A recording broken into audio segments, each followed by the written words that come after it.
네. 자, 강의를 시작하겠습니다. 오늘의 주제는 변액 화법 강의입니다. 그리고 미국 ETF, 미국 배당 ETF 허용법까지도 쫙 말씀드릴게요. 최대한 실전 상담처럼 진행을 할 거고 군데군데 필요한 요소들은 제가 추가적으로 좀 첨부 내용을 더 설명드리겠습니다.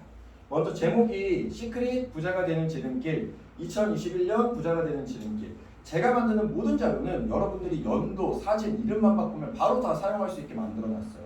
이것도 마찬가지. 그냥 바로 들고 가서 사용하시면 되는 거예요. 자, 이렇게 시작을 해요. 누구를 대상으로 한번 얘기를 해볼까요? 뭐 예를 들어 여기 승현 FA가 앞에 있으니까 그냥 승현 FA가 내 고객 상담하러 온 고객이다 라고 생각하고 대화하듯이 우리가 한번 그냥 진행을 해볼게요. 승현님, 먼 길까지 오늘 오시느라 고생 많으셨네요. 뭐 이렇게 우리가 시작을 하겠죠? 아이스 브레이킹 하면서. 그리고 이 강의 안을 펼치기 전에 기본적인 재테크 개념 상담은 일단 들어간 상태예요. 팩트에 대해서도 충분히 어느 정도 얘기했고 재테크 재무 설계, 이 비교 화법에 대해서도 어느 정도 얘기를 했고 뭐 달리아 복리, 뭐 비과세 이런 기본적인 그냥 내용들 그냥 그런 것들도 조금씩은 다 얘기를 했어요. 네. 근데 굳이 그걸 얘기 안 해도 이걸 쓸 수 있는데 그걸 얘기하고 쓰는 게 훨씬 더 좋습니다. 네. 자, 이렇게 시작해 볼게요. 혹시 이 영화 보신 적 있으세요? 몇 년도에 나온 영화예요? 2010. 올해가 몇 년도죠? 21년. 올해가 2021년도인데 이건 2010년도에 나온 그 몇 년 전에 나온 영화인가요? 11년. 그때 혹시 나이가 어떻게 되셨어요? 네. 네. 본 적이 없으시죠? 네. 근데 여기 나오는 배우들은 다 아시죠? 네. 그렇죠. 뭐 박신혜라든가 뭐 엄태웅, 그다음에 이민정, 최다니엘 이런 배우들은 다 아시죠? 지금도 다 왕성하게 활동하고 있는 배우들이잖아요. 네. 네. 이 영화가 10년 전에 나왔는데 벌써 10년이 지났어요. 그만큼 시간이 굉장히 빨라요. 네. 이런 얘기는 지금 여기서 왜 꺼낼까요? 저축하기가 그렇죠. 나는 최소 10년 이상의 상품을 판매할 거기 때문에 여기서부터 우리가 판매할 상품에 대한 특징을 잡고 가는 거예요. 이게 항상 우리 화법의 포인트예요. 네. 이게 너무 중요해요. 이 화법을 잘한다는 거는 고객을 암묵적으로 세뇌시키는 거예요. 고객이 내가 세뇌당하는 줄 몰라요. 근데 세뇌당해 있는 거죠. 실제로 똑같은 말들을 계속 반복하면서 어딘가에서 들어본 10년? 금방 가네? 이런 느낌을 우리가 실제 10년 납입을 클로징하기 전에 이미 부담을 덜어주는 거죠. 그 과정들을 선거절이라고 하고 그게 우리 화법의 전부일 수 있어요. 너무너무 중요한 것들이거든요. 맞아요. 10년 전에 추석 때 나온 거예요. 근데 벌써 11년이 지났고 이분들은 아직도 왕성하게 활동을 하고 있고 보신 적 없다고 하셨지만 이 영화가 그 당시에 굉장히 재밌는 주제로 히트를 많이 했었어요. 근데 오늘 제가 이 영화에 대한 얘기를 하려는 건 아니에요. 이렇게 시작하면 이 영화를 보신 분들은 또 그때 기억이 나실 거고 그리고 시간이 지난 거 그리고 뭔가 무거운 재테크 얘기가 아니라 이런 재밌는 영화 포스터로 시작을 하니까 고객 입장에서도 조금은 흥미를 더 갖고 시작을 할 수 있다는 거예요. 자, 그런데 이 영화 얘기를 하려는 게 아니라 이 영화 속에 어떤 직업이 나오냐면 이런 직업이 나와요. 지금 이 여성분의 직업이 뭘까요? 바리스타예요. 불을 좀 꺼주시는 게 좋을 것 같은데요. 네. 바리스타예요. 바리스타. 바리스타가 한 달에 얼마 정도 벌 거라고 생각하세요? 한 달에 얼마 정도 벌까요? 바리스타 직업 가지신 분들. 경험에 따라 다르고. 네. 평균 네. 200에서 300 사이. 평균 200에서 300 사이. 그건 아주 워킹을 하드하게 하시는 분들이고 보통의 이제 바리스타 분들은 180에서 200 정도. 네. 뭐 경력이 아주 오래된 유명한 바리스타 분들은 300 이상으로 벌겠죠. 근데 보통은 아르바이트생들, 바리스타 아르바이트생들 같은 경우에는 한 180에서 200 정도를 벌어요. 그게 이제 지금 현실이죠. 네.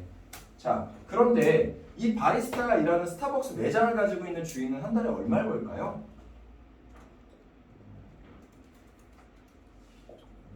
바리스타보다 많이 벌겠죠, 일단. 네. 바리스타보다 훨씬 더 많이 벌 거예요. 한 10배, 20배 그 이상을 더 벌 수도 있겠죠. 얼마 정도 벌까요? 지금 이분들은 정작 열심히 일하시는 분들인데 180 정도 버시고 이런 매장을 소유한 사람들, 그래서 직원을 고용한 사람들 그런 사람들은 한 달에 얼마를 벌까요? 10배? 한 2천? 와, 2천 정도. 그거보다 더 많이 벌 수도 있고 최소 그래도 바리스타 분들보다는 10배에서 20배 정도는 더 많이 벌 수 있겠죠.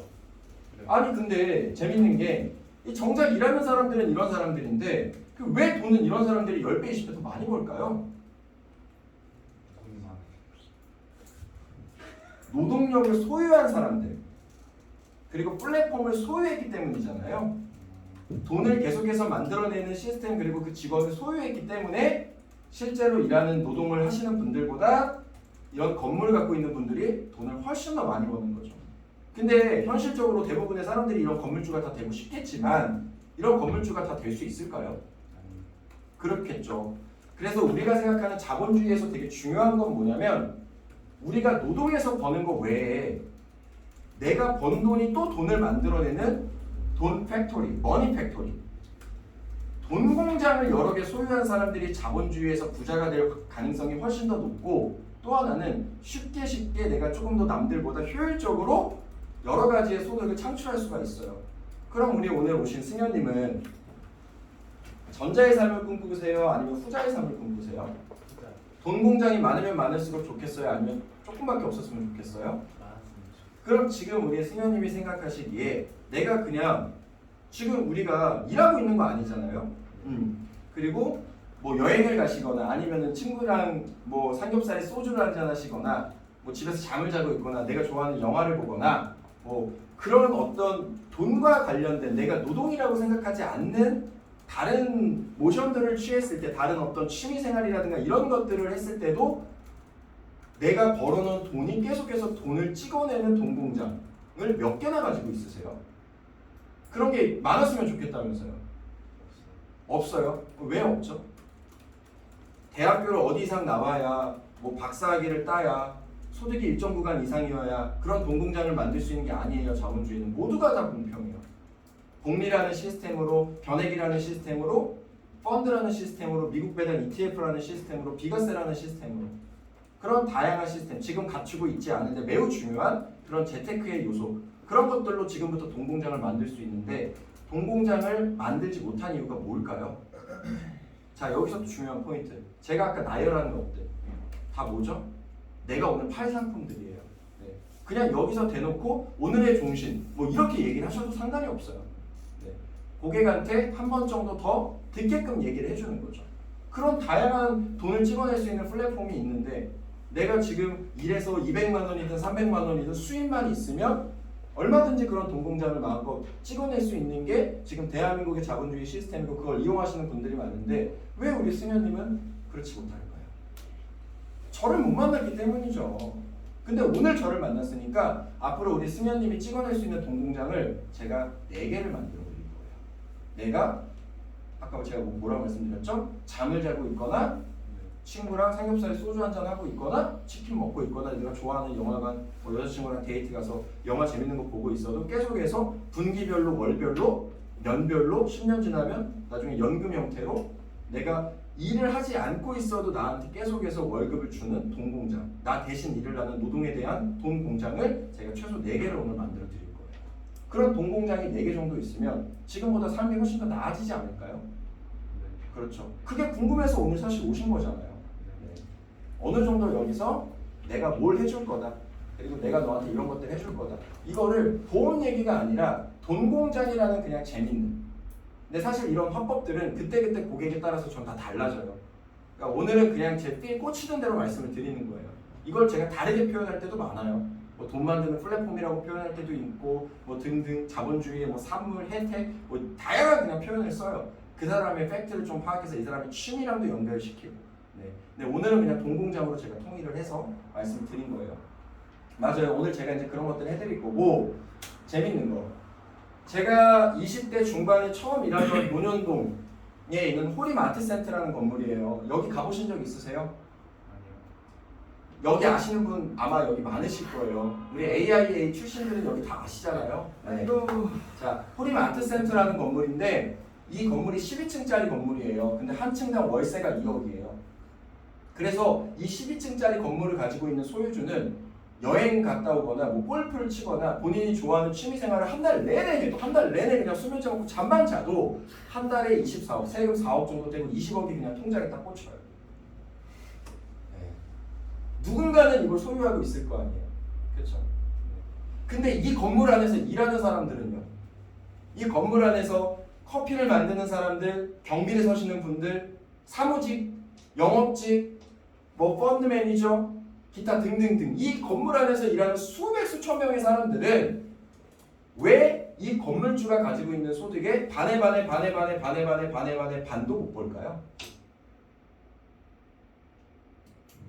돈공장 플랫폼을 가지고 있느냐 없느냐예요. 근데 현실적으로 이런 건물을 지금 소유할 수는 없잖아요. 나중에 몰라도. 네. 그래서 지금 당장 내가 얻을 수 있는 돈공장부터 우리는 만들어가는 게 중요하다라는 거고 지금 열심히 일을 하시잖아요.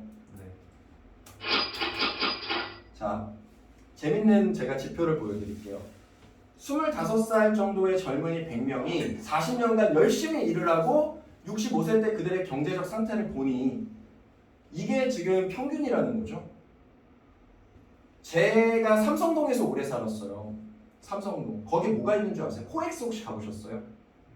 코엑스 가보셨죠? 코엑스에 메가박스가 엄청 큰 게 있거든요. 제가 심야 영화에 새벽에 이제 영화를 많이 보러 갔었는데 새벽에 지금은 코로나라서 좀 잠잠해졌지만 새벽에 거기 딱 가잖아요. 그러면은 사람들이 먹고 남은 팝콘 치우는 거, 지저분한 음료 닦는 거, 쓰레기 버리는 거, 분리수거하는 거 다 누가 하고 있냐면 얼핏 봐도 저희 부모님보다 나이가 많아 보이는 70대 중반? 아무리 젊게 봐도 60대 후반? 100발의 할머니, 할아버지들이 그 일을 새벽 3시, 2시에 하고 있어요. 근데 재밌는 건 그 사람들은 젊었을 때 열심히 일을 안 했을까요? 했겠죠. 열심히 일을 했으니까 하루 세끼 먹었을 거고 그렇게 생계 유지를 해서 60세, 70세까지 잘 살고 계신 거겠죠? 근데 누구는 25살 때부터 열심히 일해가지고 나중에 은퇴해가지고 여행 다니고 그분들은 본인이 좋아서 새벽 3시에 젊은 사람들 20대, 30대 자기 손주, 손녀뻘 친구들이 남긴 팝콘, 음료수 버린 거, 흘린 거 이런 거를 닦고 있을까요? 좋아서? 그 일이 좋아서? 아니겠죠. 근데 왜? 왜 그럴까요? 열심히 똑같이 일을 했는데 왜 누구는 25살 때부터 40년을 일해서 평생을 여행 다니면서 살고 왜 누구는 25살 때부터 40년을 일해가지고 65세가 돼서 원래 은퇴해야 되는데 육체 근로자 정년 은퇴 나이가 지났는데도 또 새벽에 그렇게 험한 일을 하고 있을까요? 똑같이 일을 했을 텐데 그건 동공장을 얼마나 소유했느냐 그리고 재테크를 했느냐 못했느냐 의 차이로 그게 40년이라는 시간 동안 마치 물이 바위의 모양을 바꾸듯 그 40년의 재테크 습관이 그 사람의 65세의 미래를 결정한 거겠죠. 그래서 실제 통계를 딱 보니 100명 중에 18명은 연락이 안 돼요. 우리 승현님이 지금 친구가 100명 있다고 했을 때 이 나이에서부터 쭉 지났을 때 65세가 돼서 나는 되게 잘 살고 있는데 내 친구들이 어떻게 살고 있는지 되게 궁금해서 전화를 한 거예요. 근데 A부터 Z까지 18명은 다 사망해서 전화를 안 받아. 네. 그래서 나중에 연락이 와요. 이분의 자녀한테 사망하셨다. 이게 평균이고 11명은 전화기가 없어요. 죽진 않았는데 전화비를 낼 돈이 없는 거죠. 경제적인 빈곤 상태였기 때문에. 그리고 61명은 전화를 했는데 야, 나 아직 일하고 있어가지고 내가 나중에 전화할게. 그리고 전화가 안 와요. 왜? 먹고 살기 아직도 여전히 바쁘니까. 이거를 합친 게 대략 90% 정도예요. 90% 정도. 열심히 일한 사람들의 90%가 나중에 65세 때 그들의 경제적 상태를 봐도 굉장히 빈곤하다라는 거죠. 근데 아까 저한테 말씀하신 이런 인생을 별로 살고 싶지 않다면서요. 네, 조금 다른 인생을 살고 싶다면서요. 그럼 나머지 10%는 뭐냐? 8명은 경제적인 자립을 했고 2명은 완전히 부자가 됐어요. 아까 호리만트 센터 같은 건물을 소유하는 거죠. 그러면 이 90% 안에 들고 싶으세요? 여기 10% 안에 들고 싶으세요? 10%. 이유는 뭐예요? 10% 안에 들고 싶은 이유가 있을 거 아니에요. 아니, 누가 봐도 더 나은 인생이잖아요. 네. 그렇죠? 더 나은 인생. 근데 왜 평균 90%가 이렇게 힘들까? 그렇죠. 그래서 승현님도 지금 하고 계신 그대로 가면 팩트를 받았다는 전제로 지금 하고 계신 그대로 가면 이 90%가 될 가능성이 높다라고 생각을 해요. 뭐 적금을 하고 있으면 여기서 적금을 까주셔도 되고 뭐 기타 뭐 포트폴리오 분산이 안 돼 있으면 여기서 이 사람이 이렇게 살았을 때 왜 이렇게 될 수밖에 없는가를 여기서 여러분들이 조금 얘기해 주시면 돼요. 뭐 적금을 다 올인하고 있다. 그럼 적금 이자율도 여기서 계산해 드리면 되고 등등등. 자, 우리는 저 상위 10%가 되고 싶은데 제가 거짓말은 못해요. 저 상위 2%의 2명의 부자로 만들어 드릴 수는 없어요. 저 2명은 애초에 월 소득이 1,000만 원, 2,000만 원, 3,000만 원처럼 높은 사람들이나 가능한 거예요. 200, 300 정도 버시는 일반인 분들, 중소기업에 다니시는 분들, 중견기업에 다니시는 우리 평균 볼 수 있는 분들. 만약에 승현님의 급여가 250이다라고 가정했을 때 저 2명 안으로 들어가기 정말 힘들어요. 아주 운이 좋아야 되죠. 그리고 제 말에 아주 잘 따라주셔야 되겠죠. 하지만 저는 자신이 있어요. 무슨 자신이 있냐?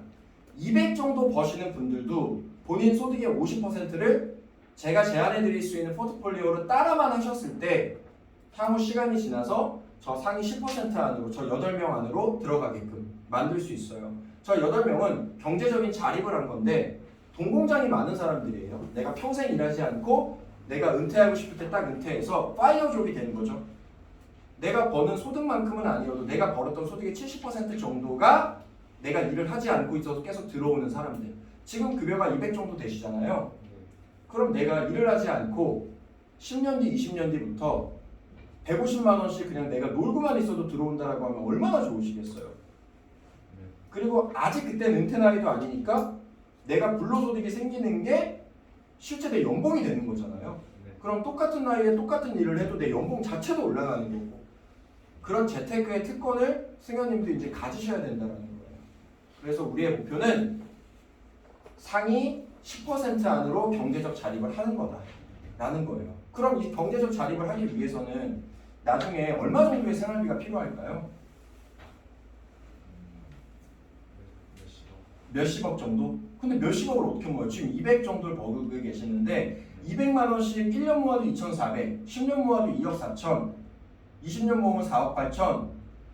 몇십억이면 죽을 때까지 일하셔도 못 모아요. 한 푼도 안 쓰고. 근데 사람이 그럴 수가 없잖아요. 그렇죠? 아주 지금 좋은 말씀을 해주셨는데, 그래서 우리는 몇십억을 모으는 게 아니라 내가 매월 안락하게 생활할 수 있는 생활비를 계속 찍어내는 동공장 플랫폼을 만들어야 되는 거예요. 애초에 몇십억은 모을 수가 없으니까. 그럼 간단하게 그걸 한번 계산을 해볼게요. 자, 여기서 우리는 아주 쉽게 노후자금에 대한 임팩트를 줄 수 있어요. 뭐 여러 가지 방법이 있는데 오늘 그냥 제가 필 꽂히는 대로 합니다. 자, 여러 가지 방법이 있는데 노후자금 계산을, 그래서 우리가 나중에 얼마가 필요할까? 이거를 같이 우리가 계산을 한번 해볼까요? 그러면 아까 몇십억이라고 말씀을 하셨는데 한번 볼게요. 지금 짜장면이 한 그릇에 얼마죠? 8,000원 정도죠. 무슨 고기를 먹는 것도 아니고 하루 세끼 그냥 8,000원짜리 짜장면만 하루 세끼 때운다라고 가정했을 때 24,000원이에요. 근데 한 달이 30일이잖아요. 그럼 대략 식비만 72만 원이 나와요. 그럼 또 뭐가 될까요? 지금 한 달 생활비 한번 생각해 보세요. 핸드폰 요금만 10만 원 들겠죠. 그리고 뭐 여러 가지 실비나 이런 것들이 있으시잖아요. 실비나 뭐 보험 같은 거 지금 얼마 정도 내고 계세요? 2, 30. 왜 이렇게 많이 내고 계세요? 이게 다 보장이에요? 아, 다 보장이세요, 이게? 이거는 지금 제가 봤을 때 조금 여기서 또 중요한 게 그냥 쉽게 나중에 보장으로 또 연결될 수 있어요. 만약에 이게 뭐 예를 들어 모른다. 그럼 제가 봐드릴게요. 뭐 5만 원 내고 있다. 이건 너무 적다. 뭐 30만 원 내고 있다. 이건 너무 과하다. 나중에 이제 보장 상담도 해드려야 되니까 여기서 또 여러분들이 하실 수 있는 화법들이 많겠죠. 이거는 지금 너무 과하세요. 그래서 제가 오늘 재테크에 대해서 충분히 설명을 드린 다음에 원하신다라면 인생의 그 재테크를 지키는 기둥인 보장에 대해서도 보장 분석 리포트를 만들어서 제가 설명을 드려도 괜찮을까요? 네. 자, 그리고 또 어떤 게 있을까요? 그냥 취미활동비 한 10만 원 정도 필요하죠.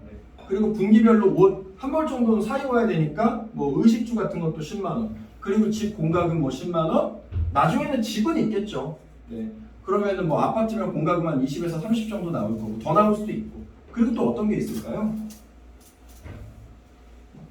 생활비. 생활비 기본적으로 뭐 한 50 정도 필요하겠죠. 네. 그리고 또 어떤 게 있을까요? 월세는 집이 있다라고 가정하고. 네. 그리고 병원 가면은 뭐 아파서 병원 갈 수 있잖아요. 그리고 영양제 같은 거 사 먹을 수 있잖아요. 뭐 그런 것들 5만 원. 네. 그리고 또 어떤 게 있을까요? 자동차 같은 거 있을 수 있잖아요. 네. 그럼 자동차 보험비, 자동차 유주비 뭐 한 달에 15만 원 정도. 네. 뭐 이 정도? 네. 네.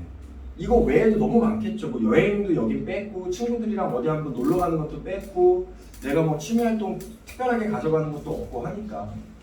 그러면 여기서 내가 내 인생에 한 달에 안 쓸 것 같은 비용이 있어요? 거의 없습니다. 그렇죠. 여기서도 추가가 되면 추가가 됐겠지, 여기서도 빠지는 금액은 없겠죠. 자, 그러면 72만 원에 10만 원, 82만 원, 20만 원, 102만 원, 122만 원, 더하면 80만 원, 202만 원, 더하면 20만 원. 222만 원이 나중에 들어갈 거예요. 내가 돈을 벌지 않는 상황에서. 그걸 우리가 하는 게 경제적 자립이에요. 지금 거의 우리 승현님께서 벌고 계신 급여가 내가 일을 하지 않고 있어도 나와야 돼요. 그럼 이걸 어떻게 만들까요? 오늘 저랑 같이 이거를 만들어야 돼요. 네. 우리가 지금 나이가 예를 들어 25살이라고 가정하면 적어도 20년 뒤인 45살부터는 내가 일을 하지 않고도 200만 원 정도의 소득이 계속 나오는 그 시스템. 그 시스템을 오늘 제가 만들어 드릴게요. 네. 이러면서 여기서 국민연금 얘기를 하셔도 돼요. 실제로 그 국민연금이 있잖아요. 국민연금 좋은 자료가 있는데 이것도 여기서 한번 참 보여드릴게요. 신입분들이 많으니까.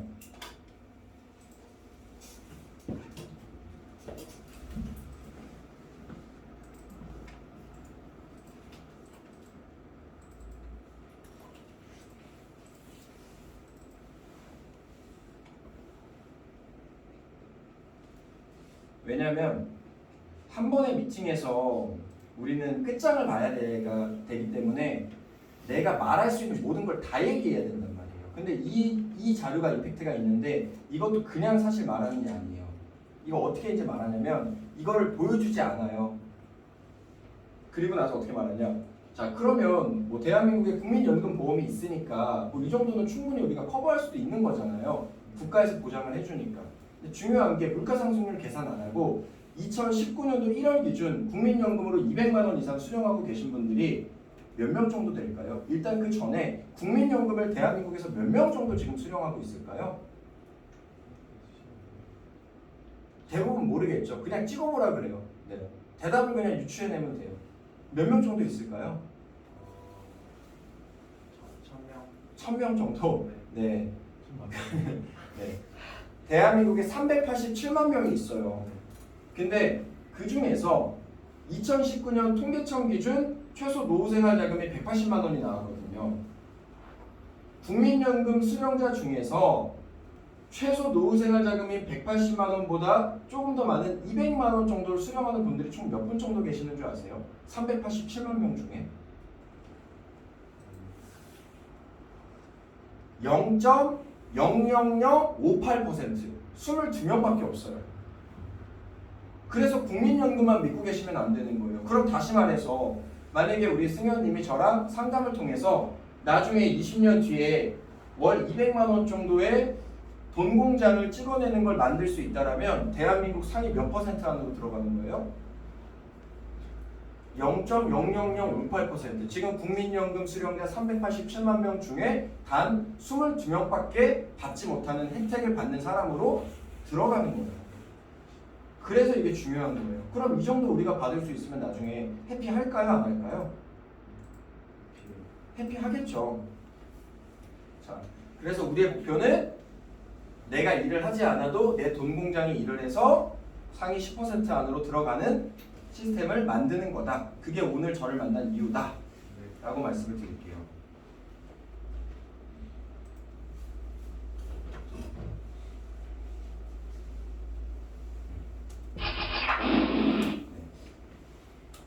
자, 이렇게 이제 넘어가고. 네. 자, 그러면 이 부자가 된 사람들은 어떻게 부자가 됐을까? 이제 우리가 그걸 좀 공부를 해볼 건데 2배 부자 근현기 이렇게 7가지가 있어요. 이게 뭐냐면 이자소득, 배당소득, 부동산 임대소득, 사업소득, 근로소득, 연금소득, 기타소득. 전 세계에 돈을 벌 수 있는 방법은 이렇게 7가지밖에 없어요. 이거 외에는 아무것도 없어요. 근데 재밌는 게 파란 별 2개랑 빨간 별 5개. 이거에 차이가 있어요. 차이가 뭘까요? 빨간 별 2개와 빨간 별 5개와 파란 별 2개의 차이. 노동 그 차이가 뭘까요? 직접 네. 어떤 건? 파란 별은? 직접 맞아요. 감각이 좋으시네요. 파란 별 2개, 사업소득과 근로소득은 사람이 돈을 직접 벌어야 되는 방법이고, 빨간 별 5개는 내가 번 돈이 돈을 만드는 돈공장을 찍어내는 방법이에요. 그러면 지금 사업소득과 근로소득 중에 어떤 걸로 돈을 벌고 계시죠? 근로소득으로 돈을 벌고 계시잖아요. 그럼 나머지 이자, 배당, 부동산, 연금, 기타 소득 이렇게 5개 중에 지금 갖고 있는 소득이 있으세요? 돈공장이? 없으세요? 그럼 만약에 오늘 이자 소득 그리고 이자 소득 이꼬르 투자 소득, 배당 소득, 연금 소득 이렇게 3가지를 만들 수 있다면 어떨까요? 너무 좋겠죠? 그럼 7가지 중에 내가 원래 일하는 2가지 중에 1가지를 가지고 있고 무려 5가지 중에 3가지를 가지고 있으니까. 부동산 임대소득 같은 경우에는 건물주가 돼야 되는 거니까 그거는 좀 제외하고 기타 소득은 크게 의미가 없죠. 내 부업이나 그런 것들을 좀 얘기할 수 있으니까. 그래서 우리는 이자, 배당, 연금 소득 오늘 3가지의 돈공장을 찍어낼 거예요. 오늘 그래서 제가 그걸 말씀드릴 거고 아까도 계속 강조를 했지만 내가 돈을 버는 방법에는 한계가 있다. 그래서 내가 번 돈으로 돈을 계속 찍어내는 돈공장을 지금부터 천천히 만들어 나가셔야 된다는 거예요. 자, 그러면 나만의 포트폴리오를 한번 구성을 해볼게요. 이거는 하셔도 되고 안 하셔도 되는데 여기서 고객이 뭘 하고 있는지 직접 찍어보라고 얘기하는 게 중요해요. 고객이 직접 이거 하고 있다. 그러면 고객이 뭘 찍어도 다 들어가지가 않아요. 뭐 예를 들어 이렇게 3개를 찍었다? 그러면 우리는 장기 목적 자금 이 부분이 필요해서 이 부분이 없으니까 뭐 주식이 없다? ETF가 없다? 그럼 이 부분이 없으니까 이런 식으로 우리가 부족한 거를 찾아서 말을 이 자리에서 해주면 되죠. 길게 투자할 포트는 아닌데 이거를 한번 보여주고 본인이 직접 찍어봐라. 내가 가지고 있는 건 이렇게나 여러 가지의 돈공장이 많은데 이걸 한번 여러분들이 짚고 가는 게 중요해요. 네. 자, 그래서 단기 투자의 핵심 포인트. 단기 투자의 핵심 포인트부터 먼저 말씀을 드리면 이 화법이 여러분들 단중장기에 대한 얘기들을 다 하고 어느 정도 하고 하는 거예요. 그래서 그걸 좀 감안해 주셔야 돼요. 단기 투자의 핵심 포인트 월 100만 원씩 2년간 연복리 5%의 금융상품에 가입해서 만기에 돈을 탈 때 2,519만 원이 돼요. 근데 지금은 연복리 5%짜리가 없잖아요. 네. 지금은 왜냐면 금리가 0.75%밖에 안 되니까 연봉이 5%짜리가 아예 없어요. 근데 좋게 한번 우리가 상상을 해보자고요. 월 100만 원씩 2년간 연봉이 5%의 금융상품에 가입해서 만기에 돈을 탈 때 2,519만 원이 돼요. 하지만 위험을 감수하고 주식으로 매달 100만 원씩 투자해서 연복리 10%의 수익을 낼 때 이자가 훨씬 더 많아질까요? 얼마나 더 추가적인 소득이 많이 생길까요? 많이 생길까요? 적게 생길까요? 수익률이 2배가 됐어요. 금액은 똑같고 기간도 똑같아요. 근데 수익률만 2배예요. 2년 동안. 꽤 차이가 많이 날까요? 비슷할 것 같아요. 맞아요. 2,644만 원. 125만 원 차이밖에 안 나요. 수익률이 2배가 됐는데도 125만 원 차이밖에 안 난다는 거예요. 근데 만약에 내가 생활비를 20만 원만 아껴가지고 매달 100만 원 하던 거 120만 원씩 2년간 똑같은 연봉리 5% 금융상품에 가입하면 얼마의 차이가 날까요? 이거 무려 503만 원이나 차이가 나요. 그러니까 이게 무슨 말이냐면 단기 투자, 3년 미만, 5년 미만의 단기 투자는 수익률의 차이에 따라서 내가 받을 수 있는 총 금액 차이가 그렇게 크게 발생하지가 않아요. 그러니까 단기 투자는 굳이 내가 수익률을 위해서 위험을 감수할 필요가 없어요. 그 대신에 스타벅스 커피를 하루에 한 잔씩 마시는 분이면 이틀에 한 잔씩 마시고 그냥 그만큼 은행 적금을 더 하시거나 아니면 단기 투자를 더 하시는 게 훨씬 더 효율적입니다. 그래서 단기 투자에서 너무 수익률을 우리가 쫓을 필요가 없어요. 오히려 안전하게 운용하면서 투자 금액을 조금이라도 더 늘려서 100만 원 할 거 120만 원, 50만 원 할 거 60만 원 단기 저축을 하시는 게 훨씬 더 효율적이에요.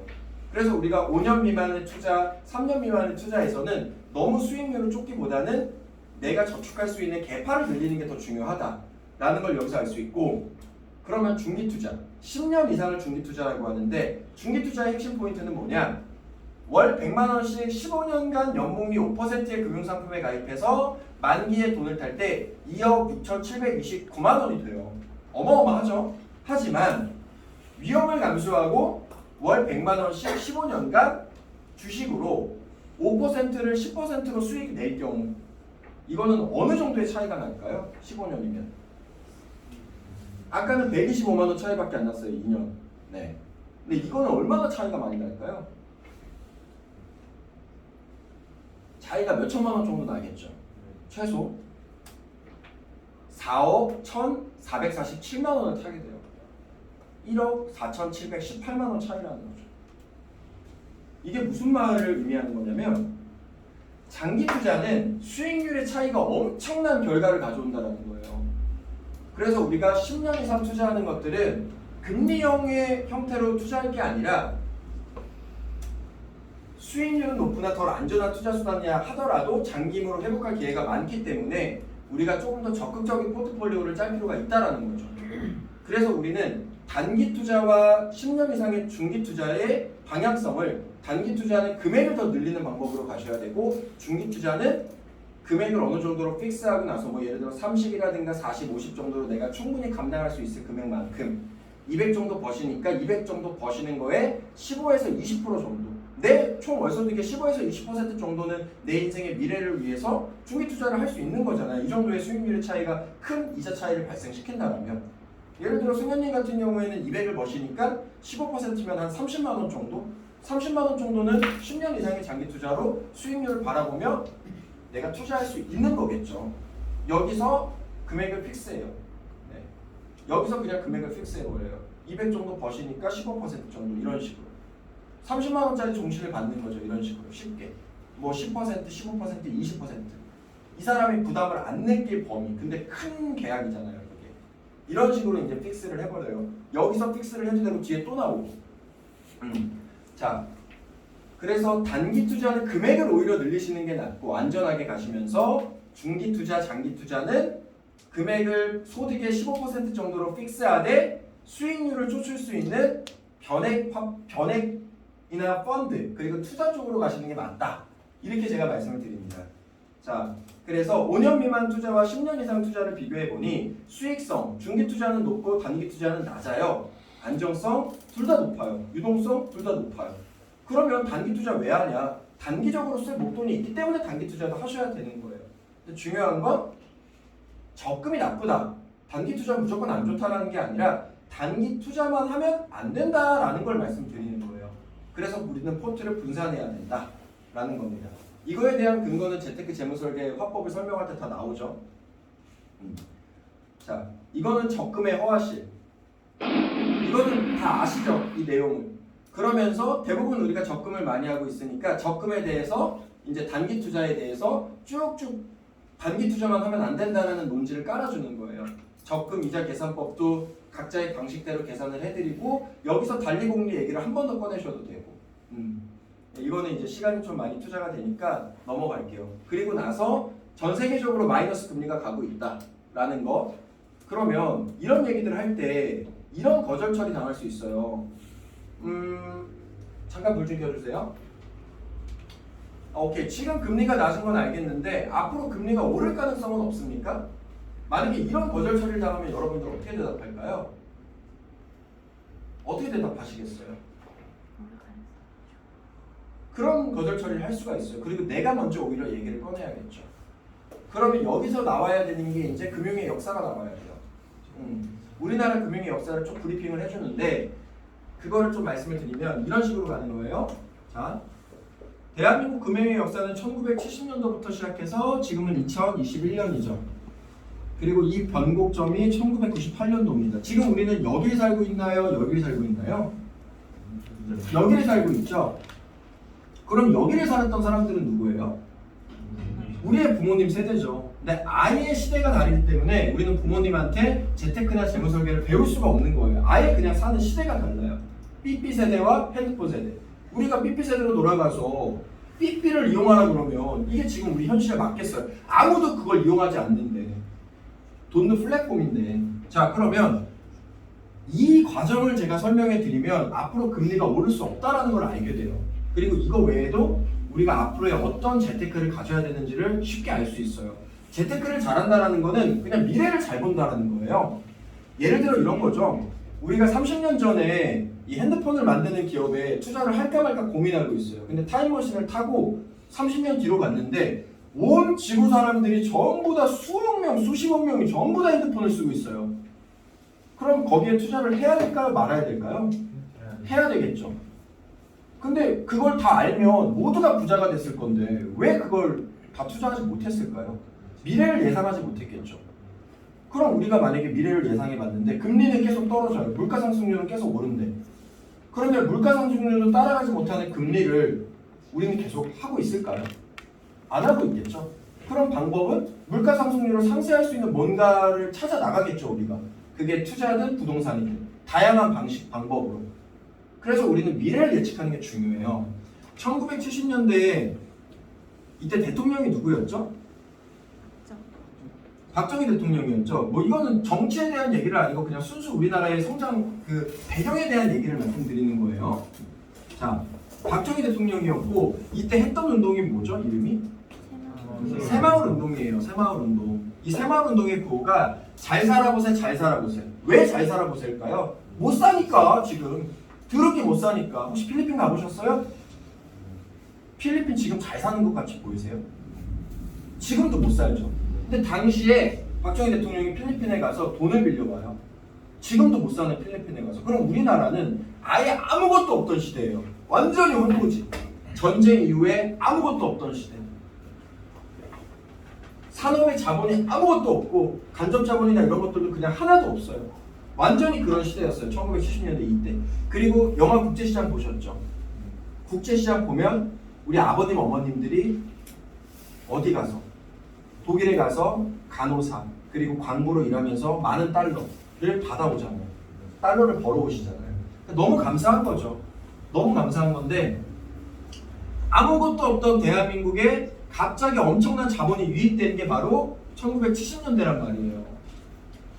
그러면 성장 속도가 어떨까요? 서울, 대전, 대구, 부산, 울산, 무슨 의정부, 포천 동시에 발전시킬까요? 아니면 서울, 부산 거점 찍고 거점 개발을 시작할까요? 거점 개발을 시작하죠. 거점 개발을 시작하는 걸 알고 계시죠? 이 전혀 모르는구나. 와 진짜 모르네. 예체능. 맞다. 오케이 모를 수 있습니다. 네. 거점 개발. 네. 이거 우리 사회에서 배우는 거잖아요. 그렇죠? 100명한테 물어보면 사실 이거는 거의 한 80명은 알아요. 네. 모르면 알려주면 되고 그 당시에는 아무것도 없는 상태에서 주요 도시들부터 개발을 시키고 이 개발이 완료가 된 시점에서 주변 개발을 시작을 했기 때문에 거점 개발이라는 걸 했어요. 거점을 찍고 개발을 한 거죠. 그러다 보니까 아무것도 없는데 갑자기 돈이 엄청 들어왔어요. 스타크래프트 해보셨어요? 네. 스타크래프트 해보셨네? 주종족이 뭐예요? 저그? 그러면은 딱 이 상태가 어떤 상태였냐면 해처리 하나에 일꾼 4마리 딱 있어요. 오버로드 하나 딱 이렇게 떠져 있고 스타의 신이 와가지고 이 쇼미더머니를 10번 치고 간 상태예요. 그럼 이 일꾼들로 일 시키실 것 같아요? 아니면 건물 지으면서 막 인구수 늘리고 막 업그레이드하고 막 공방업하고 막 온갖 여러 가지 테크를 타고 어떤 걸 하실 것 같으세요? 당연히 그렇겠죠. 그게 딱 이 시대였어요. 그러니까 돈은 많고 아무것도 없다 보니까 성장 속도가 빠를까요? 느릴까요? 엄청 빠르죠. 거점 개발을 모르셔도 그냥 감각적으로 아시잖아요. 이때는 고성장 시대였어요. 고성장. 그러니까 당연히 금리가 높았죠. 우리 부모님 세대는 재테크라는 단어조차 없었어요. 재테크가 필요가 없던 시대니까.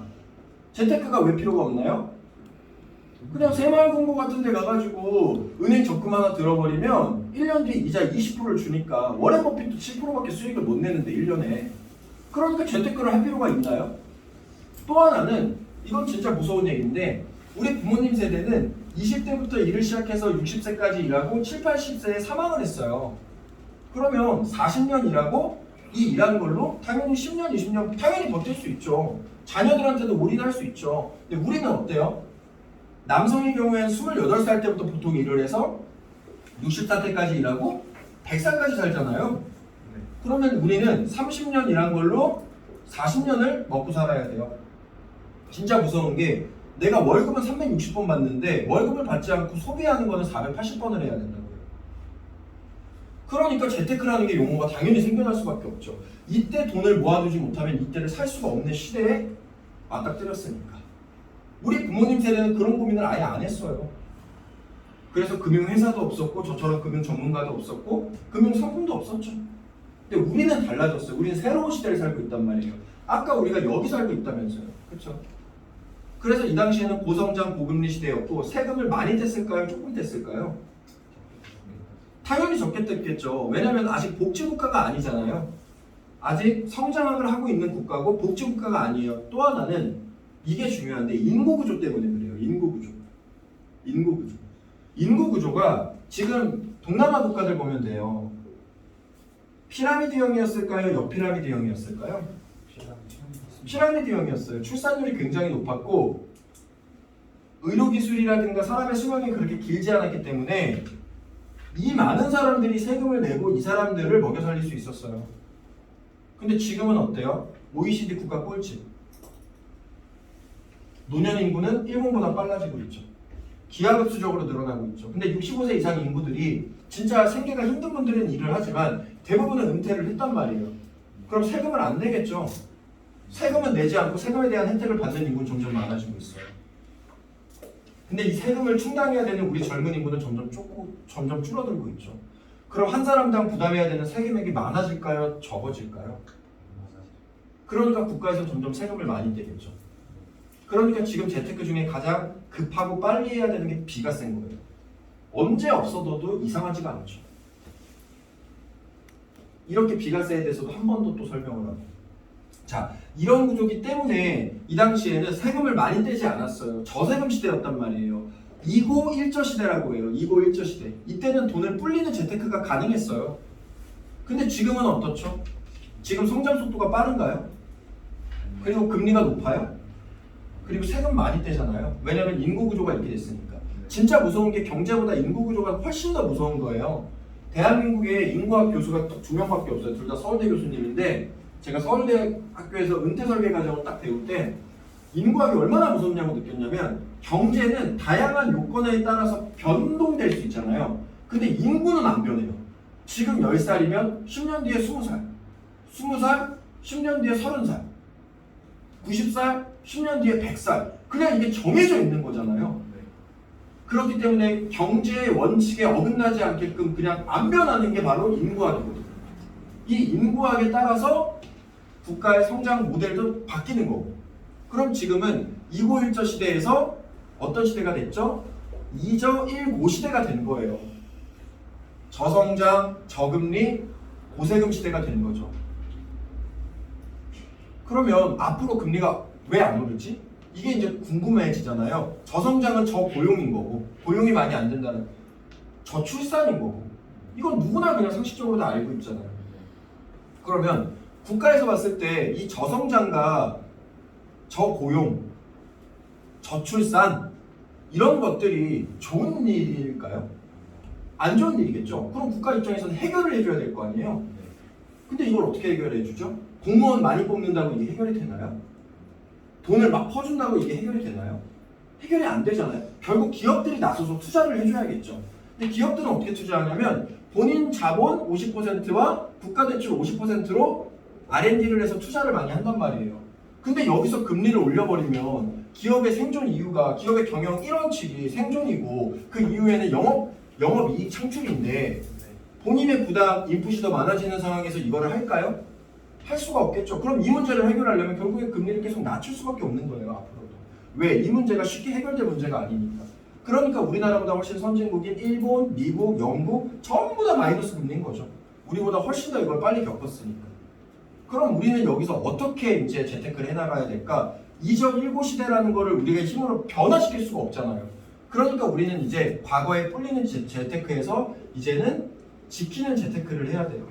안정적인 내 돈공장들을 만들고 내가 원래 내야 되는 세금을 비과세로 안 내고 복리라는 게 있으니까 급하게는 못 불려도 천천히 물가 상승률보다 내 자산의 가치를 더 높게 만들고 이제 우리는 이저일고 시대에서 지키는 재테크를 하면서 살아야 된다라는 거예요. 네. 이러한 이유 때문에 앞으로 금리는 오를 수가 없어요. 이렇게 앞으로 금리가 계속 떨어질 거다라는 것을 한 번 더 얘기를 해주고 자 이런 식으로 금리가 떨어지고 이게 일본의 예인데 일본 같은 경우에는 지금 2015년 기준에서 0.3%밖에 안 돼요. 1년 예금 금리가 0.3%짜리 예금 있으면 가입하실 거예요? 안 가입하겠죠? 근데 일본에서 이 금리 상품이 나왔을 때 사람들이 4시간 동안 수백 수천 명이 줄을 섰어요. 4시간 만에 완판됐어요. 얘네들은 마이너스 금리거든요. 마이너스 금리에서 은행에 100만 원 맡기면 997만 원 돌려받는 97만 원 돌려받는 그 국가에서 단 1만 원, 2만 원이라도 이자를 받겠다고 이걸 줄 서서 그 때 한 곳에서 기다린 거예요. 우리도 이제 이런 시대가 온다라는 거죠. 근데 만약에 한번 상상을 해보세요. 내 주변 친구들 100명 중에 90명이 10년, 20년 지나서 이런 은행 상품 나왔을 때 줄 서서 기다리고 있을 때 나는 투자 수익률로 2%, 3%를 매년 먹고 있어요. 그럼 기분이 너무나도 좋겠죠. 그걸 지금부터 저랑 같이 만들어 나가야 되는 거예요. 그래서 우리는 지금부터 투자를 알아야 되고 돈 공장 그리고 재테크를 알아야 된다라는 거예요. 그래서 1998년 이후 적금이율 변천사 2010년 동안 2010년도부터 2020년도까지 10년 동안 은행 적금만 했으면 내가 모은 원금은 그대로 있었겠지만 실제로 물가 상승률을 고려했을 때 나는 마이너스 73.9%의 손해를 본 거다 라는 거죠. 이런데도 은행 적금만 하고 있을 수는 없다라는 거예요. 내가 그냥 100만 원씩 모아가지고 10년 뒤에 1억 2천이 된다 이게 아니라 10년 뒤에 내가 먹던 국밥 한 그릇이 6천 원짜리가 12,000원이 되면 내 돈의 가치가 반으로 줄어든 거잖아요. 네. 그래서 10년 동안 지난 적금만 한 사람은 실제 물가 상승률을 계산했을 때 마이너스 73.9% 하락을 했다는 거 오히려.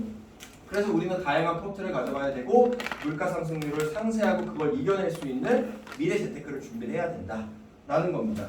자 그리고 또 그 다음 아주 중요한 지표가 있는데 평균 물가 목표제라는 게 있어요. 이게 뭐냐? 전 세계의 1장이 누구예요? 1장. 전 세계 국가 중에 최고. 중국이라고 대답하시는 분들은 없겠죠? 네, 당연히 미국이죠. 미국 vs 전 세계 모든 국가를 해도 저는 미국이 이길 거라고 생각을 하는데 미국이 이렇게 하면 한국은 암에 걸리잖아요. 미국이 이렇게 딱 때리면은 뭐 중국은 그냥 기절해 버리잖아요. 그만큼 미국의 영향력은 엄청나단 말이에요. 천조국이잖아요. 모든 경제 지표는 그냥 미국을 통해서 다 돌아가요. 어쩔 수가 없어요. 근데 미국이 최근에 뭘 했냐면 평균 물가 목표제라는 거를 도입을 했어요. 이게 뭐냐? 그냥 쉽게 설명을 드릴게요. 자, 이게 아주 중요한 키워드인데 미국은 그동안 물가 상승률이 2% 이상 올라가면 이 2% 이상 물가가 못 올라가게 정부에서 개입을 해서 페드에서 통제를 했어요. 통제. 물가를 2% 이상 안 올리려고 노력을 한 거죠. 근데 이제는 2% 이상 물가를 올려도 어느 정도는 용인을 해주겠다라고 얘기한 거예요. 그러면 사람들이 어떤 걸 투자할까요? 이거를 미국이 30년의 관행을 깨고 허락을 해줬잖아요. 그럼 사람들이 물가가 더 오를 수 있겠네? 그럼 이 물가보다 수익이 안 나는 거를 선택할까요? 물가보다 더 수익이 많이 날 수 있는 걸 선택할까요? 그렇겠죠? 그럼 그게 은행 적금일까요? 아니면 그냥 통장에 파킹하는 걸까요? CMA에 돈 넣어놓는 걸까요? 아니겠죠?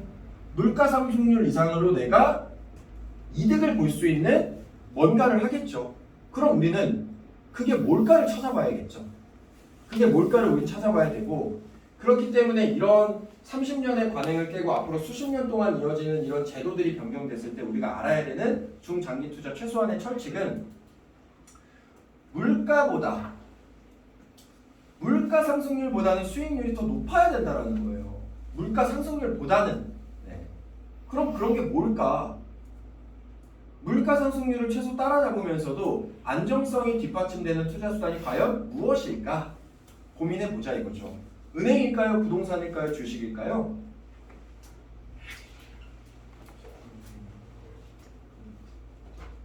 은행일까요? 주식일까요? 부동산일까요? 부동산일까요? 주식일까요? 뭘까요, 여러분들?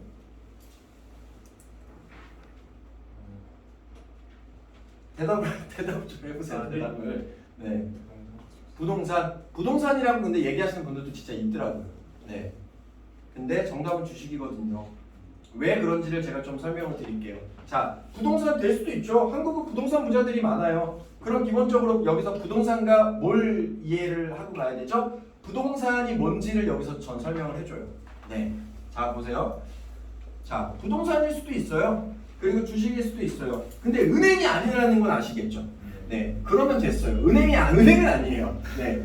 부동산 혹은 주식입니다. 부동산 혹은 주식인데 제가 이 설명을 드릴게요. 만약에 우리 승현님이 부동산 투자를 한다면 건물주가 되고 싶을 거 아니에요. 네. 간물주 뭐지? 간물주가 되고 싶으실 건데 부동산을 한다면은 임대소득 부동산으로 수익을 볼 수 있는 게 두 가지밖에 없거든요. 임대소득 부동산 네. 그리고 시세차익 부동산. 만약에 우리 승현님이 부동산 투자를 한다면 둘 중에 어떤 걸 하고 싶으세요? 시세 차이. 여러분들은 다 제 강의를 이미 다 들었으니까 시세 차익. 또 다른 분들은 어때요? 건물주가 되고 싶으세요? 시세 차익을 부동산으로 돈을 벌고 싶으세요? 임대소득자가 되고 싶으세요? 아, 당연히 좋죠. 근데 이 부동산으로 돈을 벌 수 있는 방법이 전 세계에 이렇게 두 가지밖에 없는데 임대소득으로 돈을 벌고 싶다라고 얘기하시는 분들은 이 부동산의 이 비읍자도 모르시는 분들이에요. 대한민국은 부동산 광기가 있었기 때문에 지금 우리가 보는 40세, 50세, 60세, 70세 분들 부자로 보이는 분들 100명 중에 99명이 다 부동산 부자예요. 주식 부자는 한 명도 없을 거예요 아마. 거의 100명 다 부동산으로 부를 일군 사람들이다라고 생각하시면 돼요. 왜? 우리나라는 땅이 좁고 수요가 많고 이런 과거에 이슈들이 있었기 때문이에요. 부동산으로 근데 부자가 된 이 100명은 전부 다 100% 시세차익 부동산으로 부자가 된 거예요. 시세차익 부동산으로 부자가 된 사람들이 자신의 재산을 지키려고 마지막으로 선택하는 것 중에 하나가 바로 임대부동산인 거예요. 왜 이런지를 제가 설명을 드릴게요. 시세차익 부동산은 뭐냐면 내가 보통 아파트를 많이 하죠? 내가 아파트를 5억에 사서 10억에 파는 거예요. 이게 시세차익이죠. 5억에 사서 10억에 파는 거. 그럼 이걸 지금 할 수 있는 주택 청약이 있으시잖아요. 오늘 저 만난 게 진짜 로또예요. 오늘 제가 3억 벌어드릴 수도 있어요. 주택 청약 있으시죠? 지금 10만 원씩 내고 계시잖아요. 유일하게 우리 젊은 세대들이 부동산 시세 차익을 노릴 수 있는 건 주택 청약밖에 없어요. 근데 주택 청약 통장에 10만 원씩 꾸준하게 넣는다고 그냥 내 집이 생기는 거예요? 아니잖아요. 어떻게 해야 되죠? 청약금에 들어가서 내가 원하는 지역을 청약을 해서 그걸 당첨이 돼야 되잖아요. 근데 그게 굉장히 어렵죠. 근데 너무 운이 좋아서 당첨이 됐어요. 뭐 용인에 분양가 4억짜리 아파트에 당첨이 됐어요. 그럼 당첨되고 나서 보통 일주일 이내로 뭘 내야 돼요? 계약금을 내야 되죠. 그럼 4천만 원 모아두셨어요? 이게 없으면 취소가 되는데 이건 대출도 안 되는 거고. 그러면 오늘 저랑 재테크하는 거의 단기적인 목적은 내가 주택 청약 됐을 때 4억짜리 분양받아서 지금 용인 쪽 시세가 7억이면 7억에 팔면 3억의 시세 차익을 얻을 수 있잖아요. 물론 여러 가지 세금이 나가겠지만 근데 이걸 하려면 4천만 원을 일단 모아야 된다는 거예요. 단기적으로라도 중기적으로라도. 근데 당장 주택 청약이 되는 게 아니잖아요. 나이도 지금 그렇게 많지 않으시고.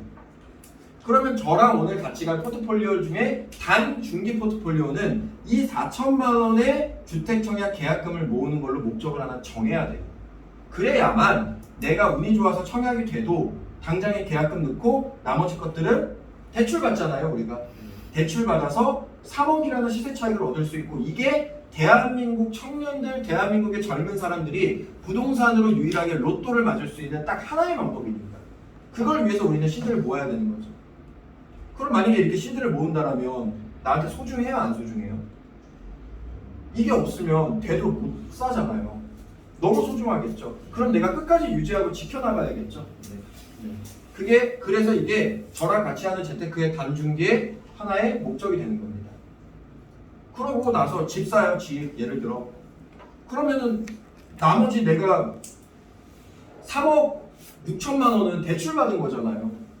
그거 내가 갚아나가야 되는 거죠. 내 돈은 아니잖아요. 내가 갚아나가야 될 거 아니에요. 그럼 3억 6천 원 어떻게 다 갚아나가요? 이거 갚다가 내가 만약에 소득이 끊기면? 이거 못 갚으면 어떻게 돼요? 내 집이 경매로 넘어가 버릴 거 아니에요.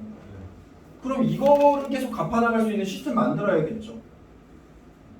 이 3억의 시세 차익을 얻기 위해서. 그걸 만들기 위해서 중장기 투자가 필요한 거예요. 여러분. 이렇게 뭐 여러 가지로 할 수 있어요. 이렇게 목적을 딱딱 정해주면 돼요. 자연스럽게 가죠. 부동산 얘기하면서 주택 청약 이런 목적 자금 만들어주는 거, 단중기는 요걸로, 중장기는 요걸로. 이렇게 자연스럽게 스무스하게 가시면 되고, 자 다시 여기로 돌아와서 그럼 시세 차익이 뭔지는 아셨겠고, 시세 차익을 우리가 노릴 수 있는 건 주택 청약 하나밖에 없잖아요. 네. 그렇죠? 자, 과거에는 시세 차익 부동산을 노리기가 쉬웠어요. 이거 수익을 보기가 쉬웠어요. 이때가 언제까지였냐면 1990년대 초반까지 가능했어요. 1970년대. 그래서 전부 다 부동산으로 부자가 된 거예요. 근데 어떻게 그럴 수 있었느냐? 두 가지 때문인데, 첫 번째가 주택보급률. 그리고 두 번째가 더 중요한데 경제개발 모델 때문이었어요. 이게 무슨 말이냐? 보세요. 과거 우리나라 1990년대 초반까지 누구나 우리는 다 집이 필요하잖아요. 여기 있는 분들 다 내 집 마련해야 되잖아요. 그렇죠? 근데 집이 필요한 사람은 10명인데 집이 8채밖에 없었어요. 주택보급률이 80%대였어요. 80%. 80에서 많이 봐야 90%대. 그러다 보니까 어떻게 돼요? 수요 공급 원칙에 의해서, 경제학의 원칙에 의해서 어떻게 됩니까? 우리 모두가 집이 필요한데 집은 5채밖에 없어요. 그럼 우리 중에 더 돈 많은 사람들이 내가 꼭 갖고 싶은 집을 갖겠죠. 그래서 강남 집값이 안 떨어지는 거예요. 강남 집값은 절대 안 떨어져요. 잠깐 출렁일 수는 있겠지. 근데 계속 올라가요. 왜 그럴까? 내가 돈이 엄청 많아요. 뭐 사람마다 다르겠지만, 그럼 대부분 국민 중 10명 중에 8, 9명은 전 개인적으로 강남이 별로 안 좋지만 강남으로 가고 싶단 말이에요. 학군 때문에, 시스템 때문에, 심지어 재테크 때문에라도. 강남 땅덩어리 매우 작은데 거기로 들어가고 싶은 사람들은 너무 많아요. 끝도 없이 줄 서 있어. 그럼 집값이 떨어져요? 안 떨어지죠. 그래서 주식 투자도 마찬가지예요. 계속해서 성장하는 기업들, 그 성장성을 바라보았을 때 우리나라보다 미국이 성장할 가능성이 높잖아요. 그럼 미국 주식을 사는 사람들은 점점 더 많아질 거고, 미국의 증시는 계속 올라갈 수밖에 없는 거죠. 인간의 심리상. 계속 그게 과거 몇백 년 동안 지표로 나타난 거고, 강남 집값 마찬가지죠. 그래서 경제학의 원칙에 따라서 주택보급률이 낮았기 때문에 집값이 빨리빨리 올랐단 말이에요. 보통 아파트로. 대부분 시세 차익은 아파트로 노리니까. 주택보급률이 첫 번째 문제가 있었고, 두 번째, 이때는 대한민국에 아무것도 없었던 때예요. 게다가 주택보급률까지 심지어 낮아. 그러니까 국가에서 집을 빨리빨리 지어줘야 돼요. 먼저 선 개발을 해야 돼. 그 다음에 계획을 세워요.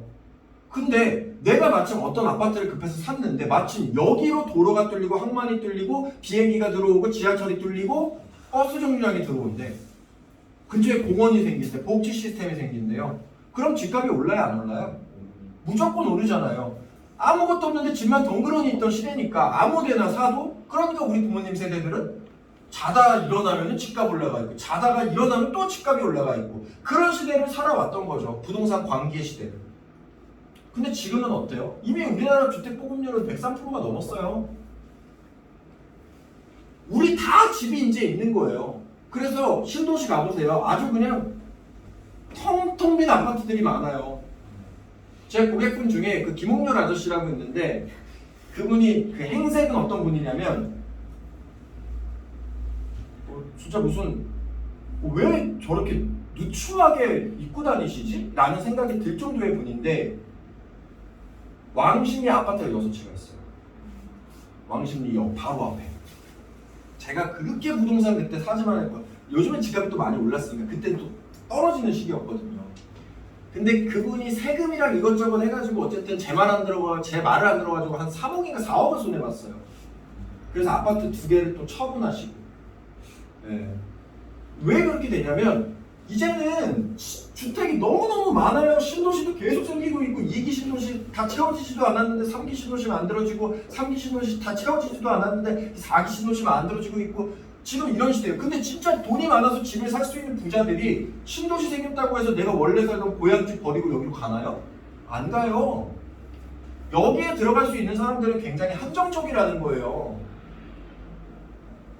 그러면 주택청약처럼 원래 그 시세보다 훨씬 더 낮은 값에 내가 분양을 받는 게 아니면 이미 내가 그냥 현찰로 아파트 샀을 때는 대부분 다 프리미엄이 다 붙어있는 상태라는 거예요. 집값이 더 오를 가능성이 낮죠. 그럼 두 번째, 이게 더 중요해요. 지금은 어때요? 사회간접자본이 대한민국처럼 잘 돼 있는 데가 없죠. 너무나도 잘 돼 있잖아요. 사회간접자본이. 저도 여러 국가를 다녀봤지만 대한민국처럼 살기 좋은 데 없어요. 공항, 지하철, 도로, 치안 그냥 전 세계 최고예요.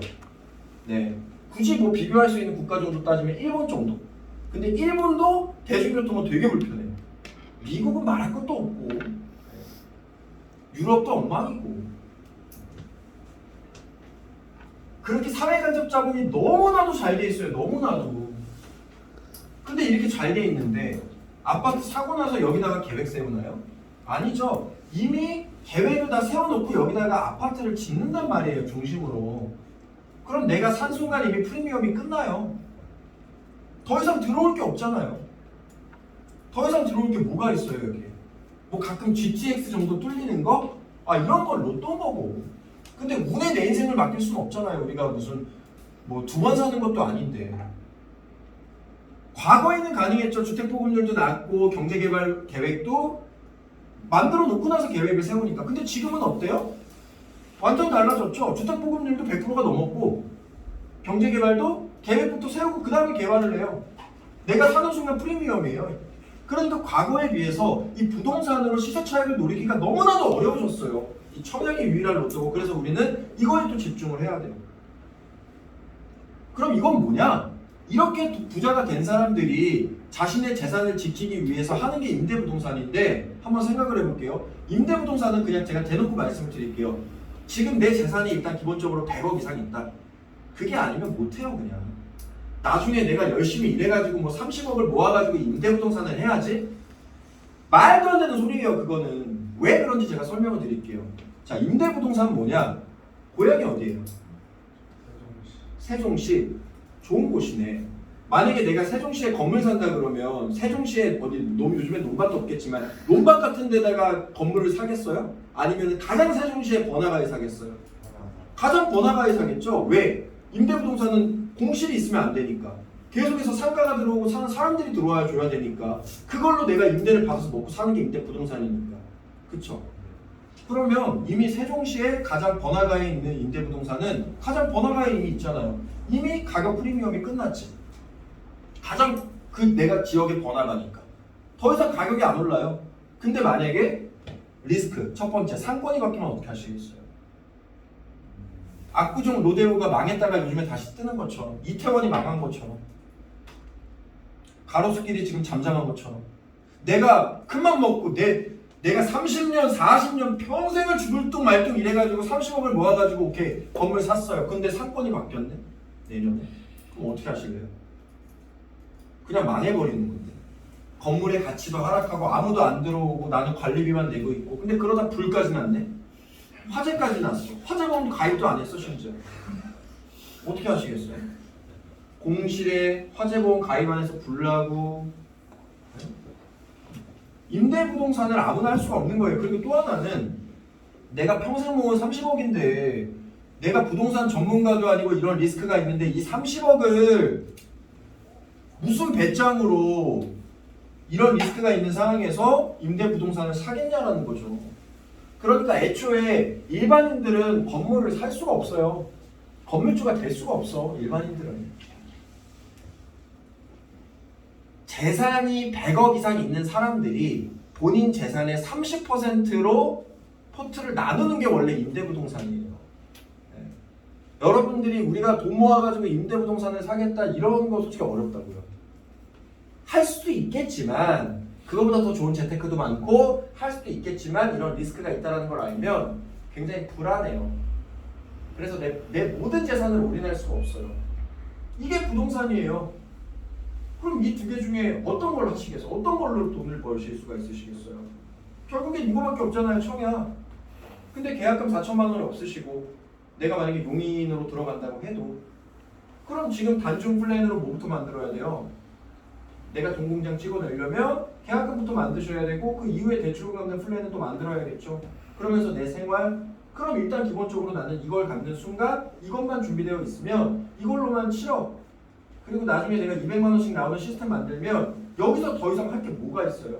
승현님이 7억짜리 집 있지 일 안 해도 매달 200만 원씩 생활비 나오지 그럼 여기서 할 게 뭐가 있어요? 그럼 저랑 같이 이걸 만들 수 있다면 어떨까요?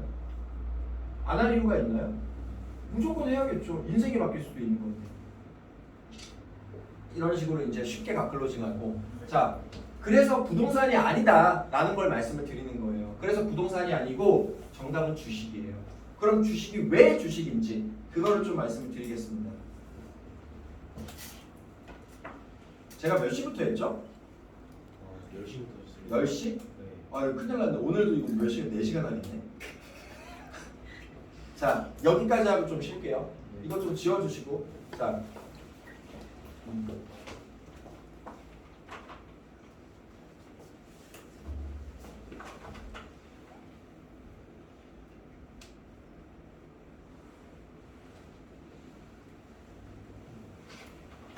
네. 자 그러면 주식 이제 우리는 주식을 알아야 되는데 주식은 세 종류가 있어요. 세 종류. 첫 번째 주식, 펀드, VWAP 그리고 요즘엔 ETF 이렇게 네 가지가 있습니다. 네, 주식, 펀드, VWAP, ETF.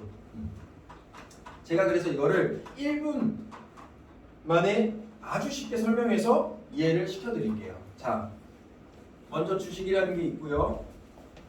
펀드라는 게 있고 ETF라는 게 있고 VUL이라는 게 있어요. 이 중에 아시는 거 있으세요? 여러분들도 주식, 펀드, ETF, VUL을 그냥 이런 식으로 설명해 버리면 돼요. 아주 쉬워요. 이걸 여러분들 많이 어려워하시던데 되게 쉬워요. 자, 주식부터 가겠습니다. 자, 주식은 뭐냐면 삼성전자 아세요? 삼성전자. 현대차 아세요? 현대차? 기아차 아시죠? 코카콜라, 펩시콜라, 애플 아시죠? MS, 마이크로소프트, 뭐 LG전자 그리고 또 뭐가 있을까요? 뭐 벤츠, 아우디, 폭스바겐, 뭐 BMW 이렇게 개별 기업들 하나하나에 투자하는 게 바로 주식이에요. 그리고 누가 투자하냐면 내가 직접 투자해요. 또 하나는 상하원폭이 한국 기준으로는 제일 많이 올라가면 플러스 30%, 제일 많이 떨어지면 마이너스 30%예요. 한국 기준으로 30%. 리스크가 엄청 크죠. 그리고 중요한 거 내가 만약에 1,000만 원 투자해가지고 마이너스 50%가 됐어요. 500이죠? 다시 1,000만 원 되려면 얼마큼 올라야 돼요? 떨어진 건 50% 떨어졌는데 오르는 거는 100% 올라야 다시 원금이 돼요. 이런 시스템으로 움직이는 게 주식이에요. 그럼 이 주식에 모든 걸 올인할 수 있어요? 주식의 신도 아니고 내가 주식의 신도 실패를 하는데 주식이라는 게 정말 무서운 건데 이런 개별 기업들에 내가 직접 리스크를 안고 하이 리스크 하이 리턴으로 근데 일반적인 분들은 하이 리스크 로우 리턴이에요. 심지어 그냥 하이 리스크 리턴이 없어. 다 마이너스니까 실제로. 그래서 제일 위험한 사람들이 이런 사람들이에요. 뭐 주식에 대한 썰을 풀면 정말 끝도 없겠지만 제일 위험한 사람들이 초심자의 행운이 있는 사람들. 그런 사람들이 제일 위험해. 그 제 지인 그 모 가수의 제가 얘기를 좀 드릴게요. 이 친구가 1년에 40억을 버는 친구예요. 근데 주식에 맞들린 거지. 코로나 이후에 증시가 막 오를 때 다들 주식하니까 이 친구도 이제 주식을 해본 건데 처음에는 그냥 뭐 예를 들어 한 1,000만 원 정도를 했어요. 근데 그때는 아무거나 사도 수익이었거든요. 이 친구가 한 30% 정도 수익을 봤어요. 자기가 주식을 잘하는 줄 착각을 한 거지. 그래가지고 바로 시드를 5억으로 늘렸어. 그리고 나서 10월에 증시 조정을 겪을 때 마이너스 1억 5천원 손해봤어요. 이런 패턴을 겪는 분들이 진짜 많아요. 주식은 잘한다는 개념이 없거든요. 그냥 생존이 목적인 건데 이런 분들이 굉장히 많아요. 그만큼 위험한 게 주식이에요.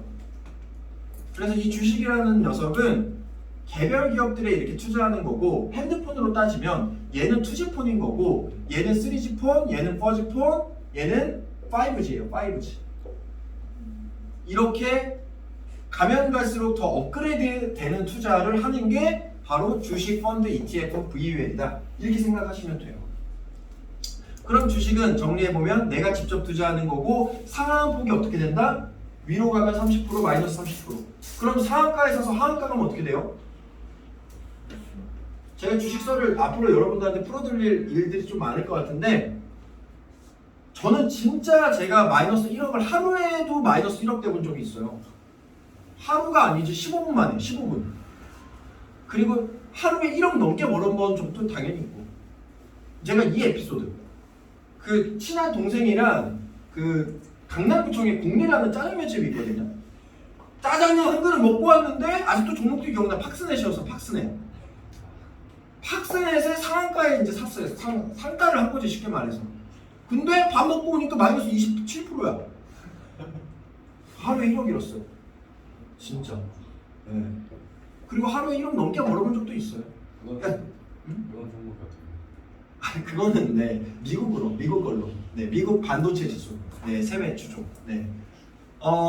이거에서 이제 느낄 수 있는 게 뭐냐면 주식이라는 거는 정말 신도 몰라요. 네. 아무도 모르는 게 주식이고 너무 리스크가 있는 거다. 네. 굉장히 위험한 거다. 이거를 주식으로 좀 많이 설명해.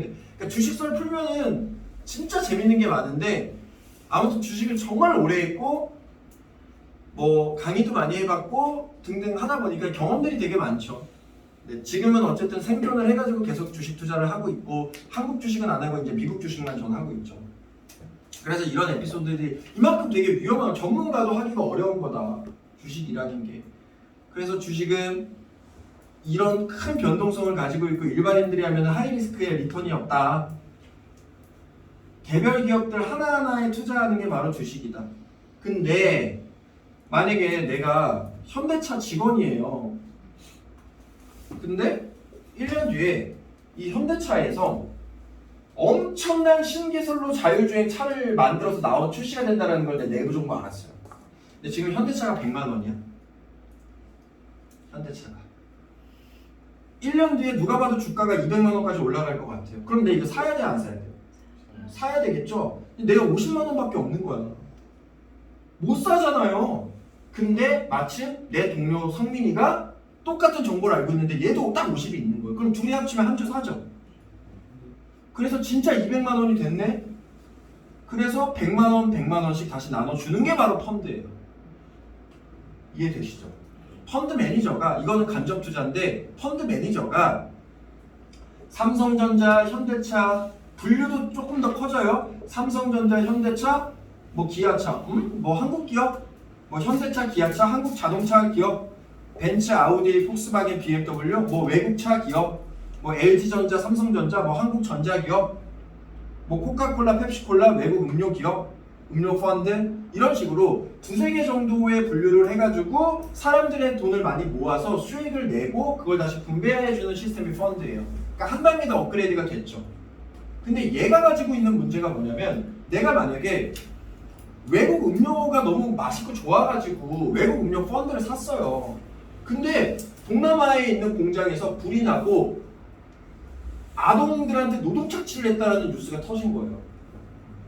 그게 난리가 났어. 그럼 주가가 어떻게 될까요? 떨어지겠죠. 근데 그걸 지켜만 보고 있어야 되는 게 펀드야. 근데 만약에 그럴 때 이런 이슈가 있네. 나는 잠깐 안전한 골드로 바꿔야지 해서 남들은 이만큼 마이너스 나고 있을 때 난 요만큼 마이너스 나고 수익을 지킬 수 있는 기능이 있다면 얼마나 좋을까요? 이렇게 펀드를 내 맘대로 1년에 12번씩 변경할 수 있는 기능이 있다면 얼마나 좋을까요? 좋겠죠? 네. 그런 기능이 바로 VUL에 들어가 있는 거예요. 펀드 변경 기능. 자, 펀드는 뭐다? 두세 개의 종목들을 하나로 묶은 게 펀드다. 두세 개의 종목들을 하나로 묶은 게 펀드다. 그럼 ETF는 뭐냐? 펀드 같은 건데 범위가 훨씬 더 넓으면서 직접 투자하는 거예요. 주식처럼. 근데 재밌는 거 ETF 하나당 종목이 100개에서 500개 이상 들어가 있어요. 그러니까 ETF 하나 사면 이게 무슨 말이냐? 종목을 500개 정도 분산을 한다는 거예요. 내가 만약에 100만 원으로 ETF 하나를 샀다. 그럼 100만 원으로 500개 기업을 골고루 샀다는 뜻이에요. 훨씬 더 안전하겠죠? 그리고 종류도 훨씬 더 펀드보다 넓어요. 두세 개, 이거는 100개에서 500개를 묶어놓은 거.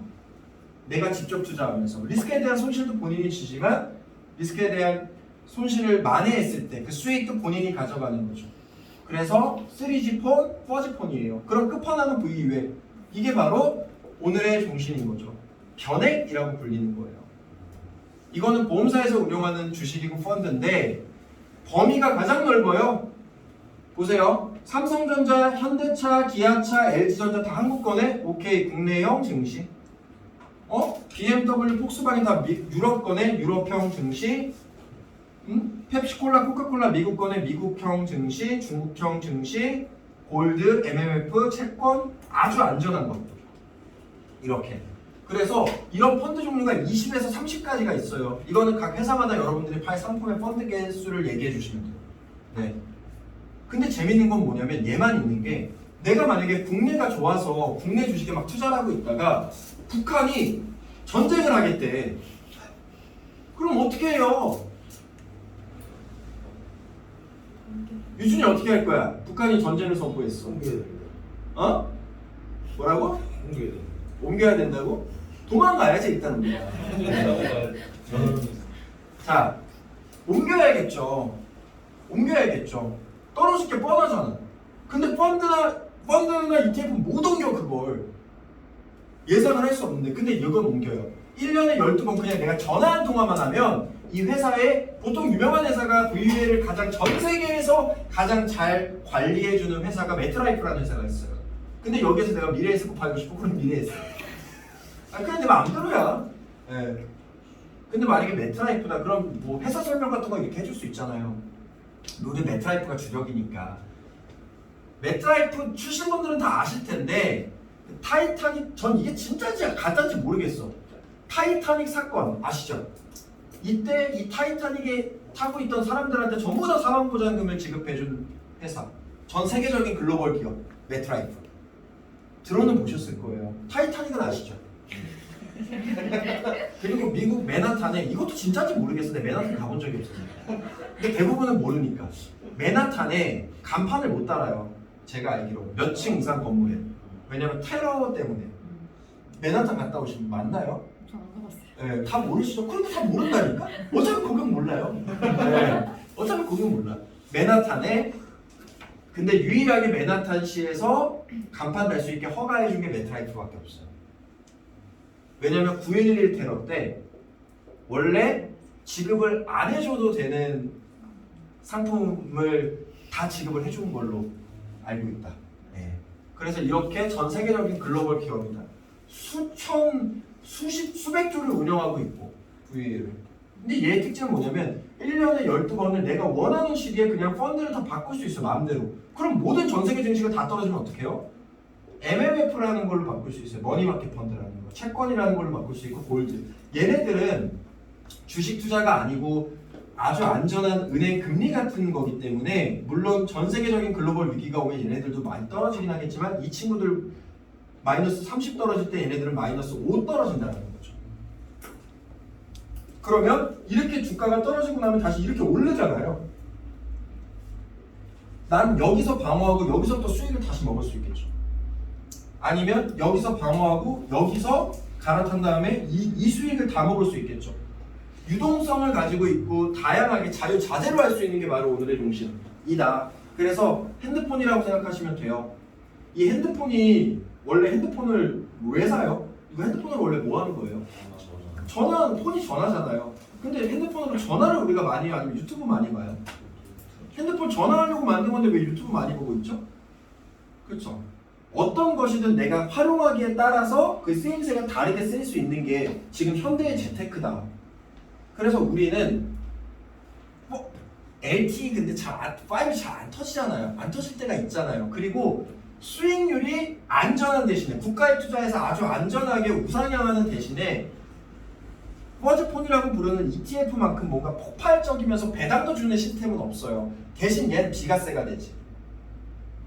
그래서 이 친구의 특징은 1년에 12번 펀드 변경이 가능하고 비과세가 가능하고 복리로 수익이 올라가고 더 중요한 게 뭐냐면 처음에 내가 준비할 수 있는 금액 있죠. 처음에 준비할 수 있는 픽스된 금액이 있어요. 이 픽스된 금액에서 내가 원하는 시점부터 기간을 정해서 10년, 15년, 20년 기간을 정해서 이 기간 동안 이 금액을 나눠서 연금 형태로 받을 수도 있어요. 그리고 여기다가 추가 납입을 하면 펀드를 마음껏 조정할 수가 있고 그렇게 해서 2마리의 토끼, 3마리의 토끼를 다 잡을 수 있다. 복리, 비과세, 추가 납입을 통한 펀드 변경 그리고 처음에 내가 준비한 금액, 픽스된 금액에 대해서 안정적인 연금 지급까지. 자, 그럼 처음으로 넘어가면 벌써 자, 그럼 처음으로 넘어가면 여기서 벌써 이 연금소득이 생겼잖아요. 이걸 준비하면 연금소득 생기니까. 근데 연금소득만 생겼나? 이자소득도 생겼죠. 추가 납입을 통해서 내 펀드 변경을 통해서 남들 떨어질 땐 난 맞고 같이 수익률을 먹을 수 있으니까. 그럼 이미 두 가지가 생겼죠. 그럼 이 두 가지를 준비를 해야 될 거 아니에요. 그러면 이 배당소득은 어떻게 챙기냐? 이제 그것도 말씀을 드릴 거예요.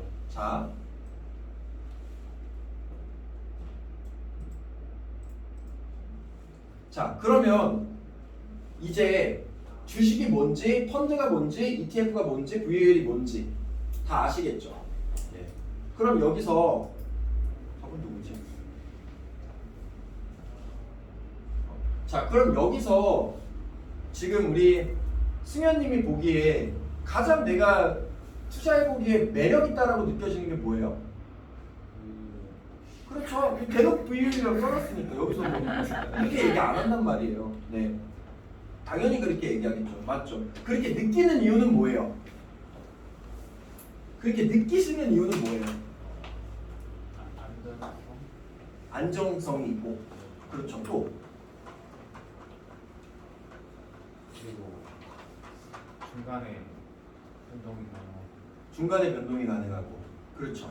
그리고 안정적으로 아까 안정성이라는 게 안정적으로 내가 나중에 연금 소득을 또 얻을 수 있고. 그렇죠. 이미 본인이 가입해야 되는 이유를 이렇게 말하는 거죠. 실제로 본인이 제일 좋다. 왜? 가입해야 되는 이유를 그냥 본인이 스스로 말하고 있는 거예요. 네. 왜? 한번 세뇌를 시켜놨기 때문에. 자, 고마워요. 자, 맞습니다. VUL. 그래서 이런 VUL과 ETF가 가지고 있는 수익 창출 시스템을 제가 한 번 더 말씀을 드리면 코스트 에버리지 효과라는 걸로 우리가 얻을 수 있어요. 근데 이거는 제가 이렇게 설명을 드릴게요. 음료수 어디 좋아하세요? 파워에이드. 네. 자, 파워에이드를 내가 너무 좋아해서 파워에이드 종목을 사는 거예요. 주식을. 근데 얘가 지금 1,000원이야. 그리고 나는 한 달에 2,000원씩 투자를 해요. 총 5번을 투자한다라고 가정을 해볼게요. 1, 2, 3, 4, 5. 네. 지금은 1,000원이어서 몇 개 살 수 있어요? 파워에이드를? 2개 살 수 있죠. 근데 파워에이드 경쟁 업체인 게토레이가 망했어요. 그래서 파워에이드가 2,000원이 됐네? 주가가 올랐어요. 그럼 몇 개 살 수 있어요? 1개 살 수 있어요. 근데 사람들이 이온음료보다는 이제 탄산음료를 좀 좋아한대. 그래서 다시 1,000원이 됐어. 그럼 몇 개 살 수 있어요? 2개 살 수 있죠. 그러다가 파워에이드를 마시고 운동선수 중에 유명한 사람이 죽어버렸어. 심장마비로. 주가가 폭락했어요. 몇 개 살 수 있어요? 4개. 근데 알고 보니까 그게 그 운동선수의 고질병이었대. 오해가 풀렸어. 다시 1,000원이 됐어. 자, 그럼 몇 개 살 수 있어요? 2개 살 수 있죠. 이때 다 팔았어. 그럼 난 얼마 투자했어요? 10,000원 투자했잖아. 몇 개 샀어요? 3개, 5개, 9개, 11개. 그리고 이때 다 팔았죠. 그럼 11,000원에 다 팔았잖아요. 난 10,000원어치 투자했는데 11,000원이 됐네. 그럼 10% 수익이죠. 이게 모든 주식 펀드 VUL ETF의 수익 구조예요. 그럼 여기서 중요한 거. 왜 이게 수익이 났을까? 떨어졌을 때 많이 샀기 때문이죠.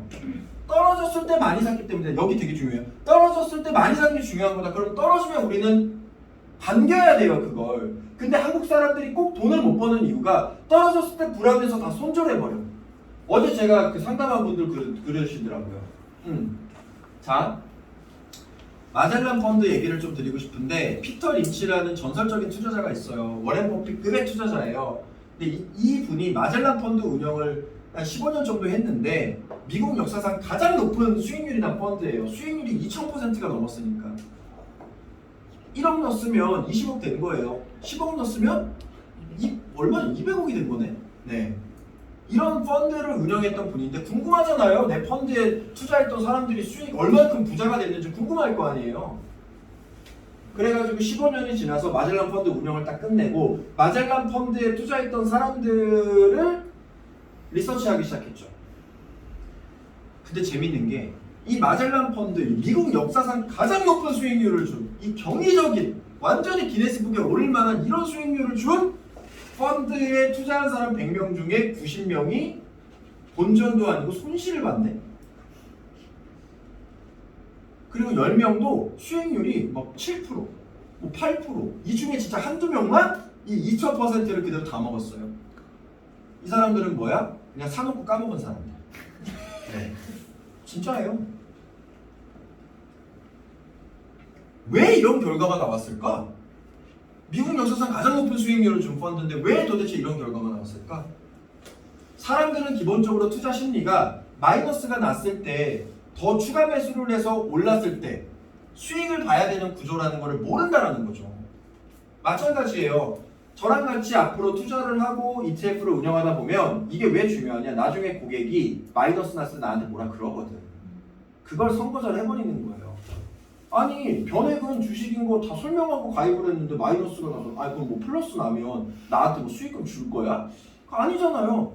마이너스가 났을 때 우리 책임의 의무가 없어요. 다만 관리는 잘 해줘야겠지. 근데 이제 신입분들 그리고 변액을 처음 하시는 분들은 그걸 너무 걱정하시는 분들이 있는데 걱정할 필요가 없는 거예요. 우리가 그걸 왜 걱정해요? 우리 신이 아니잖아요. 펀드 매니저가 아니잖아요, 우리가. 마이너스 날 수도 있죠. 근데 그때 어떻게 대응하고 대처해야 되는지 고객을 안심시켜주면 되는 거잖아요. 근데 막상 항상 사람의 심리가 그렇다? 마이너스가 났을 때 이 얘기를 하잖아? 그러면은 그냥 좀 이걸 내가 무마하려고 얘기하는 것 같아. 근데 그게 아니라는 거지. 마이너스가 나기 전에 이 사람이 이 상품을 가입하기 전에 선거전 차원에서 이런 얘기들을 많이 해놔야 돼요. 안 그러면 모든 원망의 화살이 여러분한테 가요. 제가 영업을 오래 하면서 제 신조 고객은 절대 믿지 말아라. 진짜 영업인이 안심해야 되는 날은 어제밖에 없다. 이미 지나온 날밖에 없다. 네. 오늘 당장 무슨 일이 벌어질지 아무도 몰라요. 고객을 믿는다? 그건 바보예요. 고객을 왜 믿어? 고객은 내가 관리해주는 사람인 거지. 고객을 믿어가지고 이 고객은 절대 안 깰 거야. 나랑 관계성이 어쩌고 하니까 그건 진짜 착각이에요. 그래야 여러분들이 프로로 성장할 수 있어요. 그래야 고객을 더 관리하겠죠? 맹목적인 믿음을 갖지 않아요. 자, 그래서 이 마젤란 펀드 얘기를 해주면서 오히려 마이너스가 났을 때 내가 신호를 줄 테니까 더 추가 매수하고 이때가 더 적극적인 투자 기회다. 이렇게 우리는 수익을 내는 거다. 이게 변액의 핵심이다. 그걸 우리는 할 수 있지 않냐. 이 얘기를 여기 코스트 에버리지 단계에서 많이 얘기를 해주셔야 돼요. 그리고 실제 이게 맞아요. 실제 이게 맞아요. 실제로. 네. 아까 주원이가 이거 물어봤는데 뭘로 1억을 벌었냐? 수익률이 10%밖에 안 났었어요. 그때 하루에. 미국 주식은 상한선이 없거든요. 10%밖에 안 났는데 많이 넣었으니까 10% 났을 때 1억이 나온 거죠. 이것도 여러분들 얘기해 줘야 돼요. 막 주식한다고 까쭉거리는 사람들이 있어요. 그런 거 거절 처리하는 방법도 알려드릴게요. 요즘에 주식한 사람 너무 많으니까 이거를 좀 번외로 지금 알려드릴게요. 주식을 막 열심히 한데 뭐 어쩌라는 건지 모르겠어. 근데 뭐 얼마 정도 하냐 이렇게 시대를 물어보면 뭐 한 1,000만 원 얘기하는 사람들도 있고 막 1,000만 원 막 이래. 막 500 하는 사람들도 있고 뭐 2,000 하는 사람들도 있고 되게 가지각색인데 그냥 전 이렇게 물어봐요. 연봉이 얼마시냐고. 지금 모아두신 돈이 얼마냐. 예를 들어 5,000만 원 모아뒀대요. 그리고 주식이 얼마큼 위험하다는 걸 전 충분히 설명을 드리겠죠? 충분히 설명을 드리겠죠. 내 경험도 어제는 뭐 제 경험만 2시간을 풀어드렸어요. 근데 되게 공감을 많이 하세요. 주식을 한 번이라도 해본 사람들은 제 말을 공감할 수밖에 없어요. 기본적으로 주식은 어떤 거냐면 내 뒤에 아무도 없는데 날 누가 보고 있는 것 같아. 진짜 그래요. 내가 팔면 오르고 사면 떨어지고 그게 기본적으로 여러분들이 주식할 때 많이 느낄 수 있는 거거든요. 그래서 저는 아예 이제 그런 식의 매매를 안 해요. 그리고 주식설 또 풀어줄 게 많아요. 뭐 검색식 같은 것도 제가 돈 주고 팔아보고 막 여러 가지를 많이 해봤는데 아무튼 주식은 그 정답은 없어도 현답은 있거든요. 현답. 그게 뭐냐면 안정적으로 우리가 꾸준하게 상승할 수밖에 없는 미래에 투자하면서 포트폴리오를 나누는 거예요. 그러면 주식을 이기지는 못해도 지진 않아. 비기면서 가. 근데 주식은 비기기만 해도 잘하는 거예요. 그런 투자자는 대한민국의 100만 명 중에 진짜 한두 명? 네. 저도 많은 경험을 통해서 지금이야 깨달은 거고 깨달은 지는 좀 됐지만 아무튼 예를 들어 본인이 5천만 원이 있대요. 근데 주식을 지금 뭐 하고 싶대 혹은 하고 있어. 얼마를 하냐? 1,000만 원. 그럼 주식이 위험하다는 걸 얘기하죠. 그리고 나서 주식이 이런 건데 얼마 정도까지 하실 수 있으시겠어요? 라고 물어봐. 누구로 한번 해볼까? 주식 하시는 분. 뭐라고 안 할게요. 한결이? 뭐 한결이 주식하는 거 알고 있고. 근데 한결이는 이미 이 화법을 좀 아니까 이 화법을 모르시는 분. 이건 화법이니까. 네. 뭐 아무나 뭐 성민이로 한번 해볼까? 아니면 뭐 민서 FA 주식해요? 근데 왜 손 안 들었어요? 오케이 주식. 얼마 정도로 해요? 주식은 한 600 정도. 600 정도? 뭐 그냥 디테일한 건 물어보지 않고 그냥 가정을 해서 말씀을 드릴게요. 지금 민서님이 전 재산이 5천만 원 있는데 600으로 이 정도 할 수 있죠. 30%까지는 괜찮아요. 근데 그 이상 할 수 있을까요? 그 이상 할 수 있겠어요? 이게 여러분들 보험 클로징이랑 연결돼요. 이 이상 하실 수 있겠어요? 주식을 하루에 반토막 날 수도 있고 반토막 회복하려면 2배가 올라야 되는데 1,000만 원에서 마이너스 50% 나면 500인데 500에서 100%가 올라야 1,000이 되는 게 주식인데 맨날 뉴스 보세요. 등등등등. 이런 것들을 충분히 설명해 놓고 전 재산이 5천인데 얼마까지 이 주식을 하실 수가 있으세요? 하루에 반토막이 날 수도 있는 게 주식인데 최대 얼마까지 투자하실 수 있으시겠어요, 민서님? 얼마? 2,500? 그 정도면 되게 과감하게 투자하시는 거예요. 괜찮아요. 근데 보통 일반적으로 뭐라고 얘기하든 상관이 없어요. 보통으로 한 30% 정도 이게 평균이에요. 네. 2,500만 원을 한순간에 날리면 또 마음이 되게 아픈 거고 이거를 극복하는데 몇 년이 걸릴지 모르잖아요. 그쵸? 사람이 굉장히 피폐해진단 말이에요. 근데 뭐 굳이 2,500을 하고 싶다고 하시니까 2,500이라고 해볼게요. 네. 그럼 지금 수익률을 확인하죠. 그 다음 지금 수익률 어떻게 되세요? 마이너스세요? 전 이걸 그냥 재밌게 얘기를 하게끔 다 만들어요. 마이너스, 오케이, 뭐 종목을 전 그냥 대놓고 분석을 해주죠.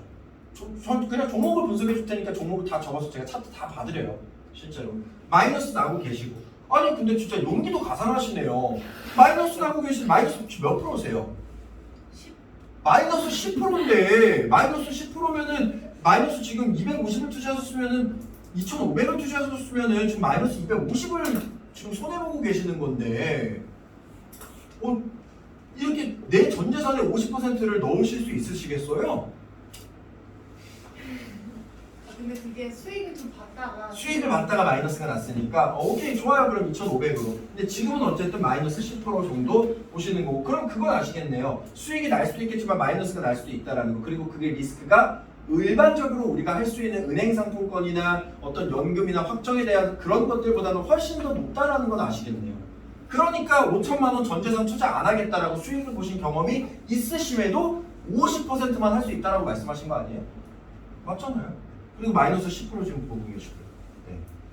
자, 2,500 딱 넣을게요. 그러면 지금 민서님 생각하시기에 전 세계에서 주식을 제일 잘하는 사람이 누구예요? 저 빼고. 네, 농담. 누구? 워렌 버핏? 워렌 버핏. 맞죠? 워렌 버핏 알죠? 주식 안 하는 사람들도 워렌 버핏은 다 알잖아요. 얼마나 유명하면 워렌 버핏이 1년에 7%네요. 근데 이 사람은 규모의 경제를 하죠. 이런 거예요. 제가 예를 들어 주식을 뭐 10억으로 하니까 여기에 10%만 나도 1억을 벌죠? 맞죠? 민서님이 2,500만 원 투자하시는데 1억을 버시려면 400% 수익이 나야 돼요. 왜 나한테 10%만 수익 나도 되는데 민서님은 400% 수익 나야 돼요? 시드가 다르니까. 시드가 다르니까 워렌 버핏도 7% 수익 내도 수조원을 버는 거예요. 근데 우리는 그런 시드를 애초에 가져갈 수가 없어요. 이거는 그 사람들의 영역이라는 거예요. 왜? 주식이 위험하다는 걸 이미 충분히 마이너스 10%로 체감하고 계시잖아요. 마이너스 15%인데 10%라 거짓말 하시는 거 아니에요 지금? 네, 농담. 자, 7% 워렌 버핏이 7% 내요. 그럼 워렌 버핏도 7% 내는데 내가 1년에 7% 내면 잘하는 거예요? 못하는 거예요? 잘하는 거예요. 엄청 잘하는 거죠. 그럼 7% 내실 자신 있으세요? 매년마다 7%? 없으시죠? 그럼 몇 프로 정도 내실 자신 있으세요? 지금 마이너스 10%신데. 네. 내년은 힘들잖아요. 근데 주식의 신이 왔어. 주식의 신이 나한테 왔어요. 그래서 민서야, 내가 너가 열심히 살았으니 너한테 선물을 주겠다. 그 금도끼 같이. 지금 전 세계에서 주식을 제일 잘하는 워렌 버핏, 워렌 버핏이 7% 내니까 넌 7% 못 주겠고 7%의 그래도 절반보다 조금 더 되는 4% 정도를 너한테 죽을 때까지 매년마다 수익을 줄게. 그 대신 너 이거 시드 늘리지 마. 너 시드 늘리면 다시 마이너스도 받을 수 있게끔 할 거야. 그럼 이거 하시겠어요? 네. 무조건 해야죠. 안 하면 바보지. 무조건 해야죠. 이런 거 있으면 해야 돼요, 안 해야 돼요? 무조건 해야죠. 만약에 이게 4%도 과해 3%라면 무조건 해야죠. 진짜 무조건 해야 되는 거 아니야? 지금 우리나라 금리가 마이너스 가까이 되는데 3% 근데 세금도 안 주겠대. 세금도 안 떼겠대. 너가 착하게 살아왔으니까 너 평생 3% 주고 세금도 안 뗄게. 만약에 이렇게 얘기해요. 자, 그럼 하시겠어요, 안 하시겠어요? 여러분들 다 하시겠어요, 안 하시겠어요? 다 하겠죠. 여기 있는 사람 다 선생님 하시겠죠. 이런 기회가 오면 당연히 누구나 할 거예요. 자, 근데 볼게요. 이거랑 클로징을 어떻게 연결되는지 한번 봐봐요, 여러분들. 자, 2,500이죠. 그럼 2,500에 3%는 얼마예요?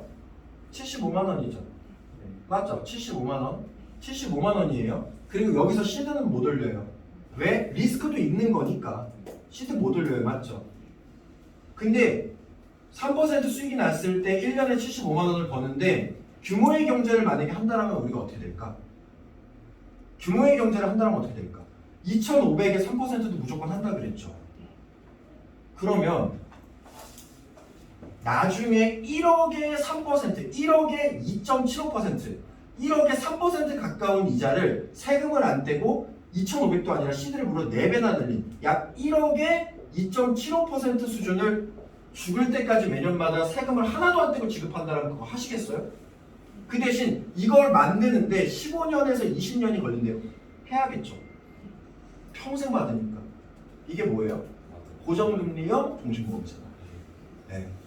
자, 30만 원씩 20년 내면 얼마죠? 7,200이죠. 거기에 이자가 붙잖아. 그럼 대략 8,500 정도가 되겠죠.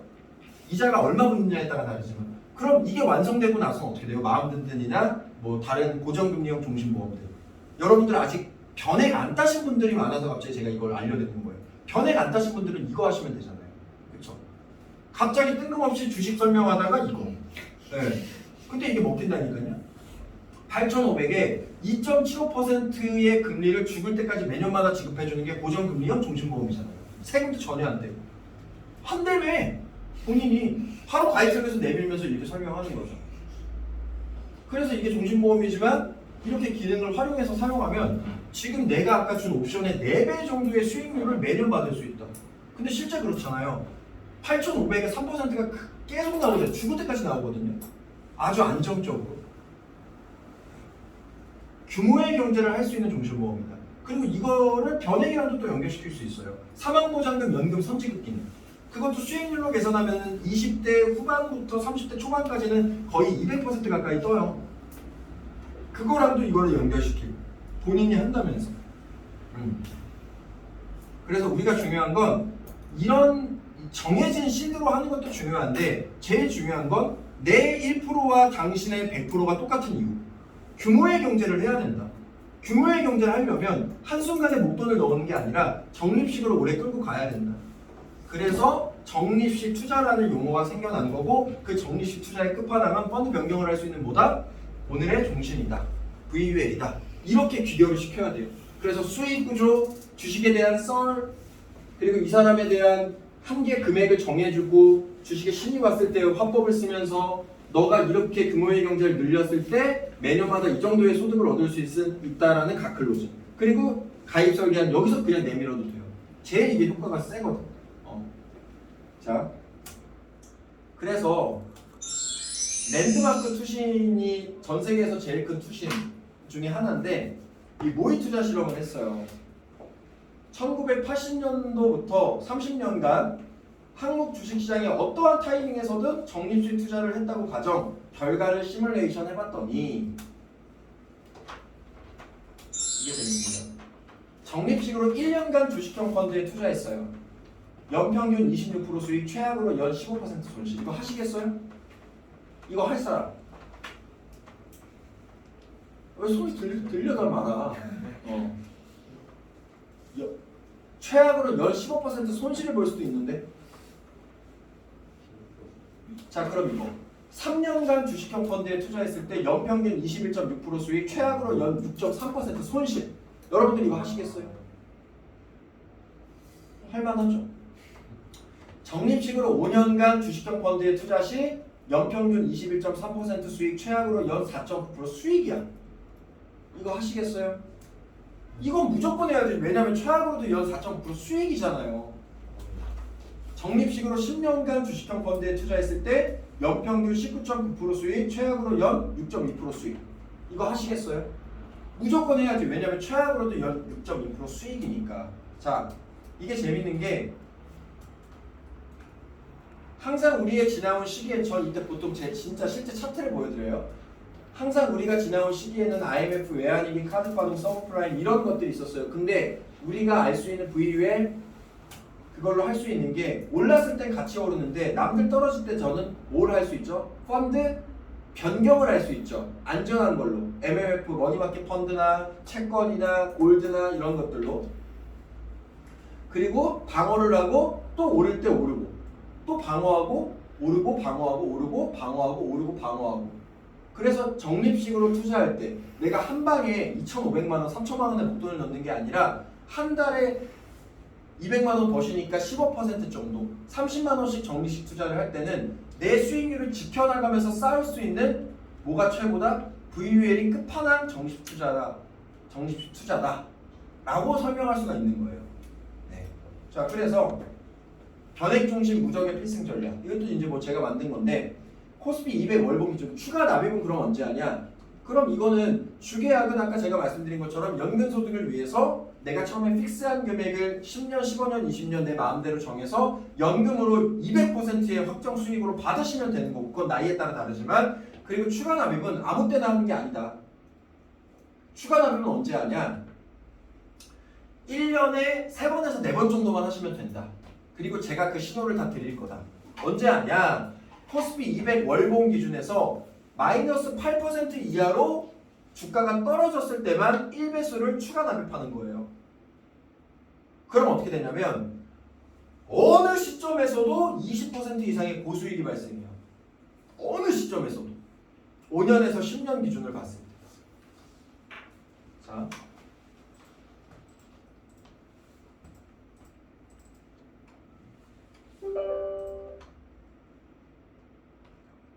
이것도 보여드리면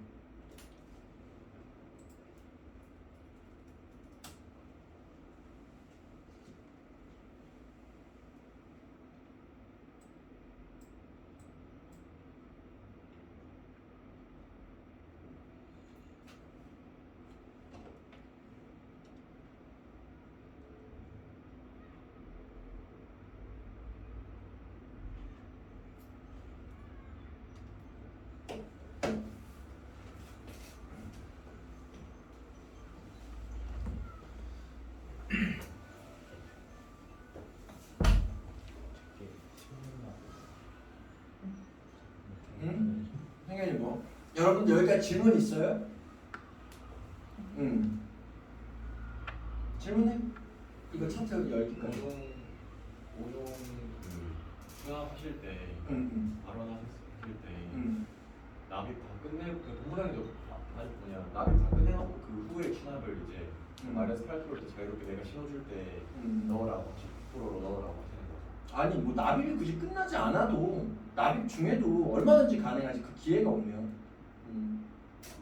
뭐 굳이 납입 끝나고 할 필요가 뭐가 있어? 목돈 뭐 예를 들어 이것만 짜주는 게 우리가 아니잖아요. 오늘의 종신만 해주는 게 아니잖아. 적금도 해줄 거고 비상금도 만들어줄 거고 포트를 다양하게 줄 거죠.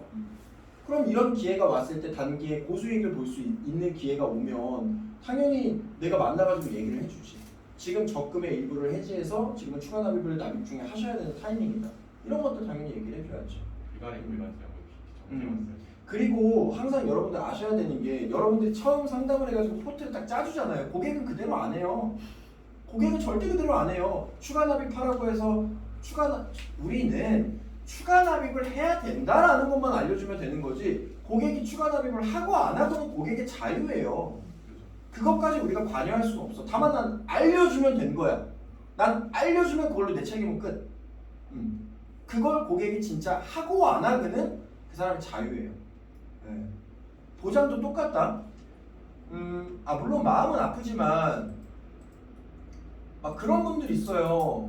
막 고객이 보험금 청구를 했어. 근데 보장을 내가 많이 못 챙겨줘서 막 미안하고 당연히 사람이니까 저도 그렇고 그런 감정은 들 수 있어요. 근데 우리가 죄진 건 아니에요. 그게 고객이 선택을 한 거예요. 아니면 우리 우소희 FA님 저런 보장을 크게 파시든가. 네. 진짜로. 네. 그래서 저는 항상 뭐라고 얘기해요. 원단위 비교하는 것보다 많은 사람한테 많이 클로징하는 게 우리가 훨씬 더 많은 가치를 전달하는 거라니까요. 그게 영업을 잘하는 거고 그게 보험 일을 잘하시는 거예요. 자, 다시 여기로 볼게요. 이게 뭐냐면 코스피 200 지수예요. 코스피 200은 뭐냐? 우리나라 코스피에 상장된 200개의 주요 기업들에 대한 지수예요. 평균 지수. 이걸 투자할 수 있어요. 오늘의 종신 추가 납입으로 이걸 투자할 수 있어요. 인덱스 지수형이 있을 건데 여기 보시면 재밌는 거 그냥 뭐 아무거나 찍어봐도 돼요. 아무거나. 네. 마이너스 8% 이상 떨어졌을 때 이거는 뭐 서브프라임 때고 뭐 이때 2011년도에도 마이너스 8% 이상 떨어졌죠. 이거랑 한번 비교해서 보세요. 이거 여러분들 재테크에도 굉장히 도움이 많이 돼요. 여러분들은 앞으로 주식을 무조건 하셔야 돼요. 체계적으로. 그래야 여러분들이 진짜 원하는 모든 걸 아마 다 이루실 수가 있을 건데 코스피 200 월봉 기준 마이너스 8% 이하에서 1배수 지속 추가 납입 시에 손해를 보냐? 절대 안 봐요. 뭐 아무거나 찍어봐도 상관이 없어요. 뭐 이걸로 한번 그냥 볼까? 2015년 마이너스 8% 이상 떨어져. 만약에 이때 추가 매수를 해요. 그리고 2016년을 볼까요? 2015년 8월이죠? 2016년 8월 2015년 8월 2016년 8월 이때잖아요. 그럼 주가가 한 10% 올랐어요. 이거 딱 보시면 이때거든요. 2016년 8월이네. 이때네요. 이때에 비해서 올랐죠. 이때에 비해서 올랐잖아요. 이렇게. 그쵸?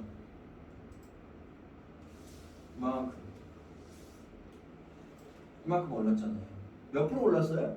20% 올랐네. 1년 만에. 이때만 사는 거예요. 이때만. 이 신호를 전 다 드려요. 고객님들한테. 네. 이 신호를 다 드려요. 절대 마이너스가 안 나거든요. 그리고 또 뭐 아무 때나 한번 찍어볼까요? 뭐 연도만 누가 한번 얘기해보세요. 연도. 아무나 좋아요. 연도. 83년도. 83년도? 83년도까지 차트가 멀어지나? 83년도까지는 지금 여기선 2006년 말인가요? 83년도까지는 안 가. 2006년. 2006년도? 어디? 96년도? 96년도요? 네, 좀 2006. 2006년도? 2006년도에 월봉을 보시면 돼요. 2006년도의 월급 뭐 이때 사겠죠? 그러면은 언제야? 2007년도 5월을 보면 되죠.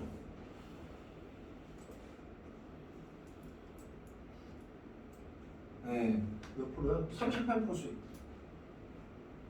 주식은 다 방법이 있어요, 여러분들. 그냥 아무렇게나 하는 게 아니에요. 물론 시간 지나고 나서 떨어졌죠. 그래서 저는 5년이라는 텀을 줘요. 5년 안에 20-30% 수익 보면 엄청 잘 본 거잖아요. 그 안에 무조건 기회가 온다라는 거예요. 이때만 추가 매수를 하는 거죠. 이때만. 그럼 그게 진짜 좋은 투자지. 왜 성민이? 저 고민 전화적인 가서. 그래서 이렇게 추가 납입을 한다. 그래서 은행 예적금 수익의 40배를 벌 수 있고 물가 상승률을 초과하는 고수익 발생 가능성 높고 제가 계속 시세 확인 후에 추가 납입 신호 발생하면 즉시 관리해 드린다. 네, 이런 식으로. 그래서 어떠한 상황에서도 5년에서 10년을 봤을 때 마이너스 8% 이하에서만 매수를 하면 20% 이상의 고수익이 무조건 발생합니다. 이건 여러분들이 차트로도 한번 확인해 보세요. 네. 그렇게 여기까지 이제 설명을 하고 그래서 중요한 거 시간 낭비하지 말고 조기에 투자해라. 60세 15억 마련하는 거 현재 5억 물가상승률 4% 연봉이 10%는 지금 없죠. 그만큼 차이가 크다는 거예요. 20세 때는 30만 원, 30세 때는 80만 원, 50세 때 준비하려면 한 달에 825만 원을 준비해야 돼요. 그러니까 더 나이가 어릴 때부터 빨리 복리 투자를 시작하는 게 맞다라는 거고. 그리고 이거는 연금이랑 연결시키는 건데 어느 날 지금 다니고 계신 기업의 대표님이 메일을 보냈다.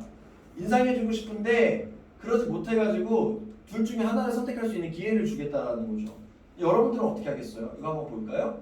현재 받는 월급을 1년 동안 200만 원씩 꾸준히 받는 방법이 있고 6개월 동안 400만 원씩 돈을 미리 받는 방법 중에서 선택을 해야 돼요. 그럼 여러분들 어떤 거 선택하시겠어요?